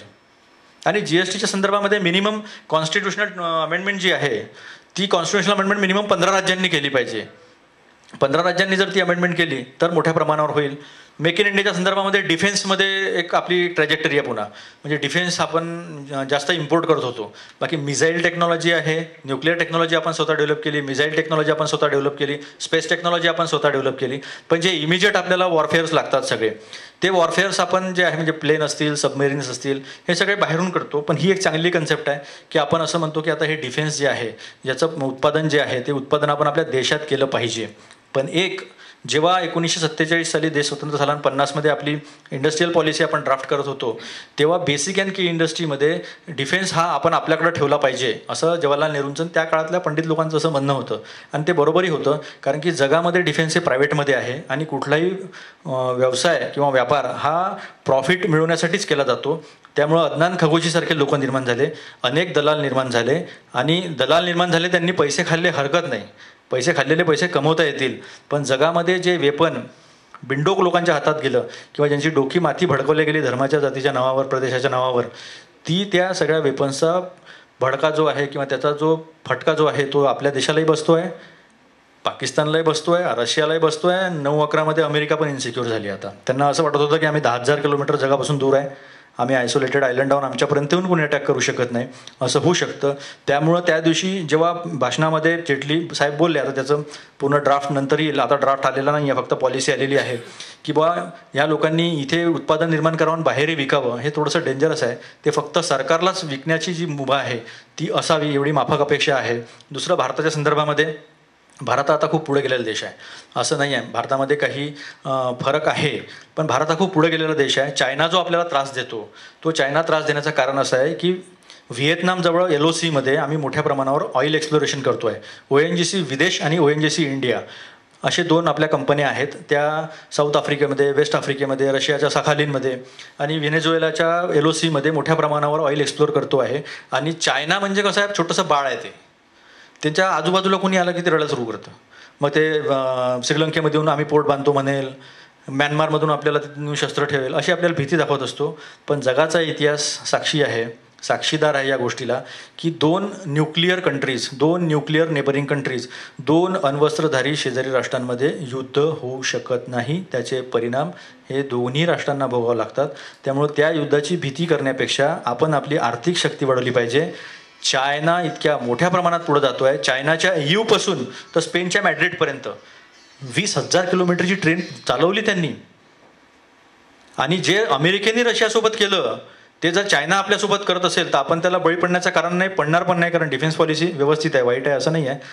चायना आता आपला सगळा प्रॉडक्ट जो आहे तो रशियामध्ये, पोलंडमध्ये आणि तिकडे मॅड्रिड स्पेनपर्यंत, युरोपमध्ये अशा 26 देशांमध्ये तो त्या रेल्वेने आपला माल देणार आणि तिकडला माल घेऊन येणार. अशा 26,000 किलोमीटर, 20,000 किलोमीटरच्या वरती त्यांची ते रूट टाकून पण झाले आणि ते गेले पण. तर त्याच्यामुळं असं काही शक्य नाही. तर क्युबासारखा फक्त एवढूसा देश होतो क्युबा अमेरिकेसमोर, पण क्युबावर आजपर्यंत अमेरिकेने अटॅक केलेला नाही आहे. आणि क्युबन मिसाईल क्रायसिस म्हणून 1962मध्ये अशी परिस्थिती निर्माण झाली होती की तेव्हा रशियाने आपले सगळे आरमार जे आहे ते अटलांटिकमध्ये नेलं होतं. आणि त्यावेळेस टेक्नॉलॉजीचा पहिल्यांदा वापर झाला आणि असे मेसेज सोडण्यात आले वायरलेसवरनं, टेलिग्राफिक वायरलेसवरनं की रशियाचा जर फ्लीट हे अटलांटिकमध्ये पोचलं तर आम्ही न्यूक्लिअर वॉर करू असा जेव्हा मेसेज सोडला तेव्हा रशियालासुद्धा विचार करावा लागला आणि जग सगळं भयभीत झालं की तिसरं महायुद्ध होईल. आणि तिसरं महायुद्ध होऊ शकलं नाही. त्यामुळे मला तरी असं वाटते की हे सगळे भेगड मार्गच वापरले जातील. प्रॉक्सी वॉर ज्याला म्हणतो आपण, त्या पद्धतीचेच वॉर होईल. एखादा नेता मारून टाका, 4 लोक घुसून आतमध्ये शिरवा किंवा मग त्या बॉर्डरपर्यंत आतमध्ये या. मग अरुणाचल आमचा आहे, सियाचीन आमचा आहे. ते ग्वादरपर्यंत गेले, सियाचीनमधनं पण त्यांनी मार्ग टाकला आणि ग्वादर बंदर जे पॅसिफिकमध्ये आपल्या अरेबिक सीमध्ये आहे तिथपर्यंत ते गेले. तर ते मलक्का स्ट्रेट आपण जोपर्यंत देत नाही तोपर्यंत अमेरिकासुद्धा पॅसिफिकमध्ये जाऊ शकत नाही आणि चायनासुद्धा इकडे येऊ शकत नाही. तर ते आता श्रीलंकेच्या माध्यमातून मलक्का स्ट्रेटमध्ये घुसण्याचा त्यांचा प्रयत्न आहे, त्यांची ती स्कीम आहे. पण ती स्कीम किती यशस्वी होईल हे आपण किती इकॉनॉमिकली स्ट्रॉंग होतो याच्यावर फार मोठ्या प्रमाणावर डिपेंडंट आहे. तर मेक इन इंडियामध्ये डिफेन्समधून फार मोठ्या प्रमाणावर रोजगार निर्माण होईल अशी एक अपेक्षा आहे. कारण की मग नट बोल्टची इंडस्ट्री, ॲन्सिलरी इंडस्ट्रीज, एखादी मोठी इंडस्ट्री आली की ॲन्सिलरी इंडस्ट्री डेव्हलप होते. Nut bolt, gears, conveyor belts किंवा जे त्याला गोष्टी लागतात तो एक मोठा आहे. आजच 60,000 कोटीचा ऑर्डर जो आहे तो L&T आणि पेपॅवेव ही जी फ्रान्सची सबमरीन बनवणारी कंपनी आहे तिला दिला आहे. आणि त्याच्यामधले 18% शेअर 8 दिवसापूर्वी रिलायन्सच्या अनिल अंबानी ग्रुप जो आहे त्यांनी घेतलेले आहे. सगळे फायदे त्यांच्याकडेच जाणार आहेत शेवटी. आणि आता ह्याच्यामध्ये पॉवर जे आहे, आता पॉवरचा पण एक आहे की आपल्याला पॉवर निर्माण करायचं आणि स्वस्त वीज द्यायची आहे. स्वस्त वीज ही उद्योगांची फार मोठी गरज आहे. म्हणजे अमेरिकेकडे इतकं आता हायडल पॉवर निर्माण झालेलं आहे की ते आता ऑइलवरनं पूर्ण इलेक्ट्रिसिटीवर शिफ्ट करण्याच्या प्लॅनिंगमध्ये आहे. आणि त्याने ऑइलवरनं इलेक्ट्रिसिटीमध्ये शिफ्ट केल्यानंतर जे ऑइल जगामध्ये निर्माण होईल आणि मग मिडल ईस्टमधनं ते निघून गेल्यानंतर इराण, इस्रायल आणि सौदी अरेबिया यांचं काय होईल. आणि तो सगळा बेल्ट जो आहे तो भारताला बलुचिस्तानपासून, पाकिस्तानपासून, सिंधपासून भारताला येऊन टेकणारा आहे. त्याच्यामध्ये काय होईल, आयसिसमध्ये पुसदमधनं जर लोक जात असेल तर हा खरा धोका आहे पुढच्या काळामधला. आणि इलेक्ट्रिसिटी प्रोडक्शनसाठी आपण जे कोळशाचं म्हणतो, आपला GCV कमी आहे, त्या टेक्निकल टर्ममध्ये आपण जाऊ नये. पण मग क्लिनिंग टॅक्स जो आहे, कार्बन क्लिनिंग टॅक्स किंवा कार्बन टॅक्स आहे, तो 200 रुपयाने वाढवलेला आहे.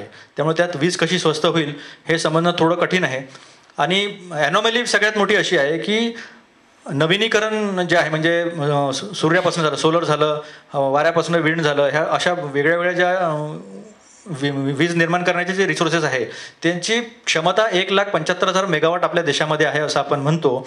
आणि 1 लाख यावर्षी निर्माण करत असताना फक्त 75 कोटी आपण त्याला पैसे देतो. हे थोडंसं आकलन शक्तीच्या पलीकडचं आहे. म्हणजे जसं मागच्या वेळेस स्मार्ट सिटीज निर्माण करणार होते 100 आणि 7,000 कोटी त्याच्यामध्ये गुंतवणूक केली होती. तर आपल्या इथं एक मॉलच 250 कोटीचा आहे. एक मॉल 250 ते 300 कोटीचा बनतो. तर 70 कोटीमध्ये एखादं स्मार्ट सिटी कसं बनू शकते. पण विचार मांडण्यात आले आणि विचार पुढे नेणं हे प्रत्येक सरकारचं काम असतं. Finally government is a continuity. म्हणजे एक सरकार गेलं आणि दुसरं आलं आणि एकदम ड्रास्टिक फॉरेन पॉलिसी आणि इकॉनॉमिक पॉलिसी बदलली, असं आजच्या काळात कोणत्याही देशात होत नाही आणि कोणत्याही देशाला ते परवडणारं पण नाही. ग्रीसच्या बाबतीमध्ये ग्रीसला शेवटी इलेक्शन जिंकल्यानंतर त्यांनासुद्धा युरोपियन युनियनकडे यावं लागलं आणि त्यांना म्हणावं लागलं की आता आम्हाला मदत करा, काही स्टिम्युलस पॅकेज द्या, आमचे लोन रिस्ट्रक्चर करून द्या, अशा पद्धतीचं त्यांनासुद्धा म्हणावं लागलं. मेक इन इंडियामध्ये मला हे मुद्रा बँक जे आहे आणि स्किल मॅनेजमेंट हे फार महत्त्वाचं वाटतं. हे मीडियम मुद्राचा लॉंग फॉर्म, मला या फ्लोमध्ये मुद्राचा लॉंग फॉर्म, मुद्राच्या माध्यमातून मोठ्या प्रमाणावर जे आहे micro units development रिफायनान्स agency. Micro units म्हणजे छोटे छोटे युनिट, 10 लाख, 15 लाख, 20 लाख, 25 लाख असे जे युनिट्स लागतील, या युनिट्सला सर्वात जास्त मदत करायची आहे. कारण की त्यांना टेक ऑफसाठी जो इन्व्हेस्टमेंट लागतो तो इन्व्हेस्टमेंट त्यांच्याकडे नाही आहे. आणि असे 5 करोड 6 लाख जवळपास असे मायक्रो युनिट्स आहे. मायक्रो चौधरी साहेब, तुम्ही थोडंसं MIDCमध्ये जर आपण हे करू शकलो असतो खूप, म्हणजे माझा त्याच्यावर खूप स्ट्रेस होता तुम्हाला माहिती आहे, पण दुर्दैवानं आपलं सरकार गेलं आणि माझं पदही गेलं. पण हे मायक्रो फायनान्सिंग त्याच्यामधलं खूप चांगलं होतं. म्हणजे मटणाच्या दुकानाला सुद्धा 5 लाख रुपये देण्याची, त्याला चांगलं मॉडिफाईड करण्यासाठी टेक्नॉलॉजिकली त्याच्यामध्ये सोय होती. न्यू फूड मिशन हे फार मोठी गोष्ट होती त्याच्यामध्ये. तर ते तसंच हे मुद्राचं पण आहे. या मुद्रामध्ये 20,000 कोटी दिलेले आहे आणि या 5 करोड 6 लाख मायक्रो युनिट जे आहे, छोटे छोटे उद्योग जे आहे, याच्यामध्ये 62% जवळजवळ SC, ST आणि OBC हा सेक्शन अतिशय महत्त्वाचा आहे देशातला. कोणीही या सेक्शनला नाकारू शकत नाही किंवा कोणी असं म्हणू शकत नाही. या देशातली शेती आणि या देशातला हा ज्याच्याकडे अजून लिटरसी आली, म्हणजे लिटरसीची व्याख्या बदलत चालली. पहिले लिहिता वाचता येणं म्हणजे लिटरसी होती जेव्हा 1986 मिशन आलं. मग त्याच्यानंतर कम्प्युटर वापरता येणं आणि कम्प्युटरने व्यवहार करणं ही लिटरसी आली. आणि आता लिटरसीची व्याख्या काय करायची, ती पुढंच जाणार आहे. त्यामुळे यांना बळ देणं, यांना सक्षम करणं आणि चांगलं शिक्षण घेण्यासाठी यांचं पर्चेसिंग पॉवर वाढवणं हे चांगलं आहे. मुद्रा एक चांगला आहे. याच्यामध्ये आता 20,000 करोड ची इन्व्हेस्टमेंट आहे. ते एका याचा जर आपण विचार केला, 4-5 लाख रुपये त्यांना एका उद्योगाला मिळू शकेल. जर आपण कॅल्क्युलेशन केलं तर एका उद्योगाला ते अतिशय कमी आहे, पण कन्सेप्ट इज गुड, ती आपण मान्य केली पाहिजे. GSTच्या संदर्भामध्ये जे बदल करण्याचा त्यांनी दाखवलेला आहे तो मान्य केला पाहिजे. आणि या गव्हर्नमेंटच्या संदर्भामध्ये म्हणजे 1991 नंतर आपण पॉलिसी स्वीकारल्या, ओपन इकॉनॉमिक पॉलिसी अडॉप्ट केल्या आपण, thanks to all parties including opposition party. पण जो काही विरोध केला असेल तो आपण ॲडजस्ट करू शकलो. पण हे पहिले फायनान्स मिनिस्टर आहे, जे 6 फायनान्स मिनिस्टर झाले सर 1991 पासून ते 2015पर्यंत, ज्यांच्या पाठीशी 282+ आहे. 282 खासदारांचं एका पक्षाचं बळ आहे. 272 खासदारांच्या याच्यावर पॉलिसी ते करू शकतात, फक्त त्यांनी बुलिंग करू नये. स्टेटमेंट आज म्हणजे ठीक आहे, मी त्याच्यावर स्टेटमेंट करत नाही. आजचं स्टेटमेंट राज्यसभेतलं फारच ॲग्रेसिव्ह होतं आणि ते योग्य पण नव्हतं. कारण देशाच्या संसदेमध्ये संसदेच्या मार्फत देशाला माहीत होणं गरजेचं आहे की एखादी घटना झाली असेल आणि त्याच्यावर उत्तर देणं हे पंतप्रधान किंवा होम मिनिस्टर यांचं काम आहे. पण ते उत्तर देताना कसं दिलं पाहिजे याच्या सांसदीय मर्यादा आहेत, ज्या सभेसारख्या नसाव्या असं एक अपेक्षित आहे. दुसरं एक SC ST वरची तरतूद जी आहे ती मागच्या वर्षी SC साठी होती 46,000 कोटी, ती 30,000 कोटीवर आणलेली आहे. ST साठी 26,000 कोटी होती, ती 19,000 कोटीवर आणलेली आहे. हे काही समजण्याच्या पलीकडचं आहे. पण निर्भया फंडमध्ये 1,000 कोटी टाकलेले आहे. आता निर्भया फंड म्हणजे सिक्युरिटी कॅमेरा वगैरे जे आहे, सर्व्हिलन्स कॅमेरे आहे, किंवा मग लेडीज कॉन्स्टेबल्स वाढवणे, सिक्युरिटी महिलांच्या संदर्भामधली. पण महिलांच्या संदर्भामधला मुद्दा हा जास्ती सामाजिक आहे, हा जास्त सांस्कृतिक आहे, हा प्रशासकीय किंवा शासकीय असण्यापेक्षा. शेवटी प्रत्येकाच्या घरात काही कोणी पोलीस नेऊन ठेवू शकत नाही असं स्टेटमेंट दिलं, सगळे लोक अंगावर आले. त्याचं तात्पर्य असं होतं की जर वडीलच मुलीवर रेप करणार असतील, जर भाऊच बहिणीवर रेप करणार असेल, भाचाच मामीवर रेप करणार असेल, तर कोणाकोणाच्या घरात आपण पोलीस ठेवू शकतो. म्हणून हा सामाजिक मुद्दासुद्धा आहे.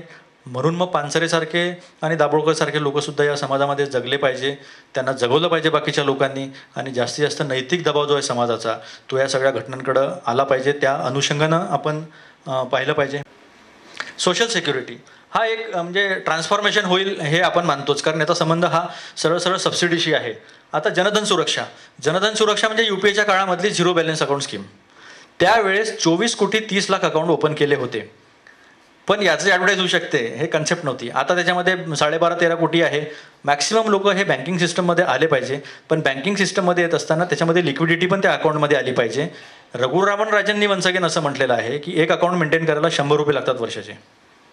त्याचा स्टाफ, त्याच्यावरचा खर्च, हा सगळा 100 रुपये लागतो. त्यामुळे या माध्यमातून जर आपण सबसिडी पूर्ण डायव्हर्ट केली आणि याच्यामध्ये जर पैसा खेळू लागला तर बँकांची पण लिक्विडिटी वाढेल, उद्योगांना पण लिक्विडिटी येईल, आणि सबसिडी जी आहे, जी अशी जाते आणि लिकेज होतो मधात, तो लिकेज पण कमी होईल. तर ते खरंच चांगलं आहे. ते आधार कार्डवर पण खूप लोकांनी केसेस केल्या, त्यावेळेस अडचणी आणल्या. सुप्रीम कोर्टाने सुद्धा आधार कार्डच्या संदर्भामध्ये म्हणजे असं पण म्हणण्यात आलं की उद्या दाऊदचं पण तुम्ही आधार कार्ड काढणार आहे का.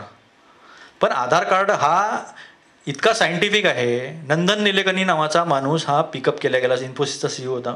यांना पिकअप केलं गेलं, कॅबिनेट मिनिस्टरचा दर्जा देण्यात आला, आणि त्यांनी काढलेली ती स्कीम आहे. आणि ती स्कीम अशी आहे की तुमचा रॅटिना त्याच्यामध्ये स्टोअर होतो. म्हणजे तुम्ही उद्या प्लास्टिक सर्जरी केली, काही चेंजेस पण केले, तरी तुम्ही त्या आईचा रॅटिना चेंज नाही होऊ शकत. फिंगरप्रिंट्स आहे त्याच्यामध्ये. ती एक स्कीम यासाठी चांगली आहे की ती सुद्धा सबसिडीला लिकेज करेल. आणि जे ट्रान्सबॉर्डर इमिग्रेशन जे आहे, घुसखोरी जी आहे, त्या घुसखोरीवरून बऱ्या प्रमाणामध्ये आपण कंट्रोल ठेवू शकू. पण त्याच्यामध्ये पण नुसता त्या पॉलिटिकल इंटरफिअरन्स, मग नगरसेवक मदत देणार, तो माझे 10 फॉर्म घे, मग एकाचे 2 निघणार, मग ते बांगलादेशातून आलेले रेफ्युजी ते याच्यात घुसणार, अशा पण काही गोष्टी चुकीच्या आहे. त्या सगळ्याच पक्षाच्या लोकांनी केलेल्या आहे. एखाद्या पक्षाला आपण त्याच्यामध्ये दोष देऊ शकत नाही, ते आपण टाळलं पाहिजे. तिसरा आहे मोबाईल. त्याचा कार्यक्रम सर आपण वर्ध्याला घेतला होता. चीफ मिनिस्टर साहेब होते, आपण होते. आणि गॅसचं जे आहे ते डायरेक्ट मोबाईलमध्ये येणार की तुमची सबसिडी जमा झालेली आहे. म्हणजे उगाच मधात काही कोणी असे दलाल नको की तुमची सबसिडी मी तुम्हाला मिळवून देतो, मग एवढे कागदपत्र भरावं लागतात. हे जे कलेक्टर ऑफिसमधली जी गर्दी आहे, ती गर्दी ह्यासाठीच असते की सामान्य माणसाला सरकारचा ॲक्सेस नसतो, हे आपल्याला मान्य करायला लागेल. आणि तो ॲक्सेस मिळवून देणं हे टेक्नॉलॉजीच्या माध्यमातलं काम आहे. जर तुम्हाला करप्शन कमी करायचं असेल तर नुसतं म्हणजे आपण किती ओरडलो आणि करप्शन आणि कायदे किती केले तरी कायद्याने सगळे प्रश्न सुटल्याचे आजपर्यंत जगाच्या इतिहासामध्ये कुठलं आपल्याला हे नाही आहे. नाही तर मग या देशात रेप नसते झाले, या देशात खून नसते, या देशात नाही जगात खून नसते झाले, रेप नसते झाले. जर आपल्याला करप्शन खरंच कमी करायचं असेल तर आपल्याला मोठ्या प्रमाणावर टेक्नॉलॉजी जी आहे ते टेक्नॉलॉजीची जास्त वापर करावा लागेल. आता मॅक्सिमम बँकिंग व्यवहार आहे. आता हे सरकारचे व्यवहार जे आहे हे सुद्धा याच्यावर जर मिळायला लागले मोबाईलवर तर फार मोठा बदल होईल. पुन्हा ईमेलच्या माध्यमामधून सुद्धा आपल्याला 7/12 देता येईल पुढे जाऊन. म्हणजे ते ईमेल जनरेट केले आणि 7/12 त्या तलाठी सजामध्ये गेले आणि त्यांनी त्या कम्प्युटरवर बसून दिले, असा चौपालचा प्रयोग ITC कंपनी करण्याचा प्रयत्न केलेला आहे. पण हे डिव्होल्युशन ऑफ टेक्नॉलॉजी जे आहे, डिजिटल डिवाईड ज्याला जे म्हणतो आपण, किंवा डिजिटल एज्युकेशन जे म्हणतो, ते या संदर्भामध्येच आहे. आणि त्याला फार मोठं एज्युकेशन लागतं असं नाही. काही चांगल्या गोष्टी केलेल्या याच्यामध्ये.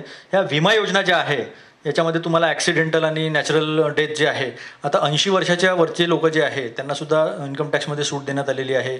80 वर्षाचे लोक फक्त 10 करोड आहे या देशात. आणि या देशाची 2/3 लोकसंख्या ही 35 ज्या वयाच्या खालची आहे. ह्या लोकांना डिव्हायसेस असतील काही, म्हणजे कर्णबधीर असतील, त्यांना कानाचं डिव्हाइस असेल किंवा स्पेसमेकर असेल किंवा काही काही लागत असेल, त्याच्यावर इन्कम टॅक्सची सूट देण्याचा प्रयत्न केलेला आहे. एक welfare fund, senior citizen welfare fund निर्माण केलेला आहे. EPFO आणि NSCमध्ये जे पैसे होते 6,000 कोटी पडलेले आहे, म्हणजे ते अनक्लेम्ड आहेत. आपले ते लोक बघा किती श्रीमंत आहे. गरीब लोक, त्यांना माहीतच नसते आपले पैसे जमा आहे. सरकारकडे EPFच्या माध्यमातून छोटे छोटे कामगार, ते पैसे तसेच पडलेले आहे. त्याच्या माध्यमातून एक फंड निर्माण केलेला आहे आणि ते ₹2 फक्त महिन्याला भरावं लागतील आणि ₹1000च्या कमी भरावं लागेल. हे प्रधानमंत्री जीवन ज्योती योजना असेल, त्याच्यात नॅचरल आणि ॲक्सिडेंटल दोन्ही रिस्क 2 लाखापर्यंत कव्हर केली आहे. अटल पेन्शन योजना आहे, त्यासाठी थोडा ₹1000 वर्षाचा प्रीमियम भरावा लागेल मिनिमम. सिनियर सिटीजन वेलफेअर फंडबद्दल बोललो आपण. प्रधानमंत्री सुरक्षा विमा योजना आहे. तर ह्या जास्तीत जास्त जर आपल्याला हेल्थ केअर करायचं असेल तर म्हणजे आता सामान्य माणसाने आता थोडंसं एक मनावर घेतलं पाहिजे की बऱ्याच वेळा आता ज्या वैद्यकीय सेवा आहेत त्या सेवामध्ये खूप स्टँडर्डायझेशन झालेलं आहे. सारखं डॉक्टरला दोष देऊन किंवा त्या व्यवस्थेला दोष देऊन होणार नाही, कारण इक्विपमेंट खूप महाग झालेले आहे, खूप स्पेशलायझेशन झालेलं आहे. म्हणजे माझं 40-41 वर्षाचं वय आहे, पण मला आठवतं की लहानपणी एकच डॉक्टर असायचा. डोळा दुखला तोच, नाक दुखलं तोच, कान दुखला तोच, दात दुखला तोच, सगळं तोच, जनरल फिजिशियन. आता तसं राहिलं नाही. आता कान दुखलं की वेगळं, नाक दुखलं की वेगळं, दात दुखले की वेगळं, हे स्पेशलायझेशन आलेलं आहे. त्याच्यामध्ये खूप सायंटिफिक इनोव्हेशन आलेलं आहे आणि या सायंटिफिक इनोव्हेशन आल्यानंतर मोठ्या प्रमाणावर त्याच्यात गुंतवणूक झालेली आहे. ती गुंतवणूक बँकेतून घेतलेल्या कर्जाच्या इंटरेस्टवर निर्माण झालेली आहे. त्यामुळं आपण आपल्या मिळकतीचा थोडा पैसा जो आहे तो इन्शुरन्समध्ये टाकला पाहिजे, हेल्थ पॉलिसीज काढल्या पाहिजे आणि निदान जो मध्यमवर्गीय आहे, जो चांगला पैसा कमवतो, ज्याचं चांगलं उत्पन्न आहे, त्यांनी याच्याकडे वळलं पाहिजे. हा एक जो प्रयत्न आहे सर सोशल सिक्युरिटीमधला, हा एक खऱ्या अर्थानं चांगला प्रयत्न आहे. बाकी मग सर खूप आपण आता कॉर्पोरेशन टॅक्स, कॉर्पोरेट टॅक्स किंवा मग गार किंवा मॅटच्या संदर्भामध्ये मिनिमम अल्टरनेटिव्ह टॅक्स जो आहे तो फायनान्शियल इन्स्टिट्यूशन्समध्ये जो इन्व्हेस्टमेंट येतं, आता फायनान्शियल फॉरेन इन्स्टिट्यूशनल इन्व्हेस्टमेंट जे म्हणतो आपण, ती सगळी शेअर मार्केटमधली असते. तर त्याच्यामध्ये मिनिमम अल्टरनेटिव्ह टॅक्स कॅपिटल गेन्समधून तो एक माफ करण्यात आलेला आहे. एक परमनंट इस्टॅब्लिशमेंटचा मी क्लॉज सांगितला. कॉर्पोरेट टॅक्स मात्र 30%वरून 25% करणे म्हणजे ती फार मोठी सूट आहे इन्व्हेस्टमेंट इथे करायला या देशामध्ये. त्याच्यात एक कारण असं आहे की एशियन कंट्रीज जे आहेत, association of south east Asian countries जे आहे नेशन्स, त्याच्यामध्ये 25%च्या आसपास टॅक्स आहे. तर ती इन्व्हेस्टमेंट तिकडे जाऊ नये म्हणून तो एक प्रयत्न आहे. आपल्याला इंडस्ट्रीला तसे सोप्स द्यावेच लागतील. म्हणजे आपण ॲग्रिकल्चर संदर्भात विचार करताना असा कुठे संदेश जाता कामा नये की आम्ही इंडस्ट्रीच्या विरोधात आहोत. शेवटी इंडस्ट्रीयल ग्रोथ ही जी आहे ही ग्रोथ आपल्याला लागणारच आहे. त्यामुळं मेक इन इंडियाच्या माध्यमातून जर मॅन्युफॅक्चरिंग आपण ग्रोथ करू शकलो तर तो एक खूप चांगला प्रयत्न, स्तुत्य प्रयत्न होईल. तो प्रयत्न तसा करतोच आहे. मेक इन इंडिया नाव दिलेलं आहे. ITI वगैरे ह्या सगळ्या संस्था पहिल्यापासूनच त्या अजून बळकट करण्याची गरज आहे. जास्त क्रेडिट फॅसिलिटीज त्यांना देण्याची गरज आहे. त्यामुळे जर एकंदरीत जर पाहिलं आपण तर थोडासा जो आरोप होतो आहे तो आरोप म्हणण्यापेक्षा ती झिरपता सिद्धांत त्यांनी स्वीकारला आहे. And this is once again a paradigm shift जो 1999 ते 2004 पण पाहिला होता. मी पहिलेच बोलताना बोललो की राजकीय आणि आर्थिक विकास आपण हे दोन्ही सायमल्टेनियसली करण्याचा प्रयत्न केलेला आहे आणि त्याच्यामुळं जे ट्रिकल डाऊन पॉलिसी आहे म्हणजे इंडस्ट्रीमध्ये डेव्हलपमेंट झालं तर ती डेव्हलपमेंट बाकी सर्व क्षेत्रामध्ये पर्क्युलेट होईल आणि मेक इन इंडिया ह्या सगळ्या जेवढ्या मिनिस्ट्रीज आहेत आणि जेवढे डेव्हलपमेंटल विभाग आहेत, विकासात्मक विभाग जे आहेत, त्या विभागाच्या माध्यमातून छोटे छोटे रोजगार उत्पन्न होतील अशी याच्यामध्ये अपेक्षा आहे. जेवढं सरकार करतं तेवढं लोकांचं पण काम आहे सरकारला थोडीशी मदत करण्याचं. तीसुद्धा एक मानसिकता आपण डेव्हलप करण्याची गरज आहे. शेवटला मुद्दा असाच आहे की जरी आपण इन्कम टॅक्स सोप्स दिल्या असेल, मध्यमवर्गीय इन्कम टॅक्समध्ये काही बदल नाही आहे, कॉर्पोरेट टॅक्समध्येच बदल आहे, इन्कम टॅक्समध्ये बदल नाही. म्हणजे सामान्य माणसाला जास्त पैसे त्याच्या हातात खेळावे अशी परिस्थिती नाही आहे. तर मग रिअल इस्टेट पुढे कसं जाईल हा एक प्रश्न आहे. पण त्याच माध्यमातून 4 करोड घरं जे आहे ते ग्रामीण भागामध्ये निर्माण करायचे आणि 2 करोड घरं हे शहरी भागामध्ये निर्माण करायचे गरीब लोकांसाठी जे एका विशिष्ट दारिद्र्याच्या खाली आहे. त्यांच्यासाठीचा जो प्रयत्न आहे तो किती यशस्वी होतो याच्यावर सुद्धा बऱ्याच गोष्टी अवलंबून आहे. तर मध्यमवर्गीय माणसासाठी एक इन्शुरन्स त्या नेटमध्ये येणं हा एवढा एक सोप आहे आणि 4,44,000 कोटीची 4,44,000 त्याचे वाचतील एवढे सेव्ह केल्यानंतर इन्कम टॅक्स रिबेट मिळेल विविध याच्यातून. तर त्याचं उत्पन्न 6 लाख असेल, 7 लाख असेल, त्याला एवढं सेव्ह करणं आणि मग डिस्पोजेबल अमाऊंट कमी ठेवणं हे थोडंसं कठीण आहे. बजेट शेवटी असं आहे की वर्षभर चालणारी प्रक्रिया आहे. म्हणजे वर्षभर अनेक निर्णय होतात. कारचं प्रोडक्शन बऱ्या प्रमाणात थांबलं कारण की एक्साईज ड्युटी मध्यंतरीच्या काळामध्ये मोठ्या प्रमाणावर 4%नी 6%नी वाढली होती. त्याच्यात काही सोप्स देण्यात आलेले नाही आहे. पेट्रोलवर ₹4 आणि सर्व्हिस टॅक्स 2%नी वाढवलेला आहे. तर आता ही प्रॉडक्टिव्हिटी किती कन्वर्ट होते आणि त्याच्यानंतर पर्चेसिंग पॉवर किती वाढतं या संदर्भातला हा एक फरक आहे. आणि दुसरी गोष्ट प्लान आणि नॉन प्लान असे 2 प्रकार असतात बजेटचे. याच्या माझ्यापूर्वीसुद्धा एक राजकीय नेते देत होते भाषण, तेव्हा ते असं म्हणायचे की प्लान बजेट आणि नॉन प्लान बजेट याच्यामध्ये एवढा मोठा फरक पडला, हे काही बरोबर नाही बजेटच्या अनुषंगानं. आता प्लान बजेट कमी झालेलं आहे, 4,65,000 करोड आहे, तेव्हा 4,67,000 कोटी होतं, 2,000 कोटींनी कमी झालेलं आहे. आणि मग प्लान बजेट जर कमी आहे आणि आपण पैसे जो खर्च करणार आहे तो पैसा खर्च करताना जर आपण पुरू शकलो नाही, म्हणजे त्या खर्चाला जर पुरू शकलो नाही, तर डिफिसिट फायनान्सिंग पुन्हा वाढण्याची शक्यता आहे. त्यामुळे येणाऱ्या काळामध्ये अजून एक्सपेंडिचर कट होण्याची आणि थोडासा खिशाला चाट बसण्याची शक्यता आहे आणि ती गरज आहे. म्हणजे आपण असं म्हणू शकत नाही की ती गरज नाही आहे. तर हे एकंदरीत अशा पद्धतीचं बजेट आहे ज्याच्यामध्ये झिरपता सिद्धांत जो आहे तो वापरण्याचा प्रयत्न केला आहे. आणि माझं असं स्पष्ट मत आहे की ॲग्रिकल्चरला जेवढं वेटेज द्यायला पाहिजे तेवढं वेट दिलं नाही. आणि हे निपक्षपाती मत आहे. मी तुम्हाला हे आकड्यासहित आणि इकॉनॉमिक फंडामेंटल जे आहे त्याच्या अनुषंगानं मांडलं. याच्यामध्ये कुठलाही राजकीय अभिनिवेश नाही आहे. शेवटी प्रत्येक पक्षाला आणि प्रत्येक सरकारला, सरकार हे कुठल्या पक्षाचं नसतं, पण प्रत्येक सरकारला त्याच्या काही आर्थिक मर्यादा असतात. आणि जागतिक परिस्थितीच्या अनुषंगानं आपण ह्या सगळ्या गोष्टीच्या चर्चा केल्या, तर जागतिक परिस्थिती सुधारली तर आपल्यालासुद्धा त्याचा फायदा होईल. आज चायना 7% ग्रोथ कमी आणतो आणि आपण 8% ते 8.5% ग्रोथ होईल असं म्हणतो. याचं कारण असं आहे की भारतामध्ये लोकांना जास्त विश्वास आहे. इथे गुंतवणूक केली की जास्त या देशाचं सेल्फ कन्झम्पशन कॅपॅसिटी खूप जास्त आहे, त्याच्यामुळं आपल्याला फार मोठा फायदा होईल अशी एक विचारसरणी जगाच्या स्तरावर आहे. थोडेफार शेअर्समध्ये कमी जास्त बदल होत राहतील, पण आपले इकॉनॉमिक फंडामेंटल्स गेल्या 4 वर्षापासून चांगले आहेत आणि ते असेच राहतील. मला असं स्पष्ट वाटतं की पुढचे 100 वर्ष मात्र या भारत देशाचे आहे आणि आपली ग्रोथ जी आहे ती ग्रोथ चांगली होईल. मी कन्क्ल्युजन करणार नाही, मी याच्यातल्या ॲनॉमलीज दाखवणार नाही. मी फक्त मला जे कळलं ते आपल्यासमोर शेअर करण्याचा प्रयत्न केला. आपण स्वतः कन्क्ल्यूड करा, आपण स्वतः याचा निष्कर्ष काढा. मी जर निष्कर्ष काढायला गेलो तर मग ते योग्य होणार नाही.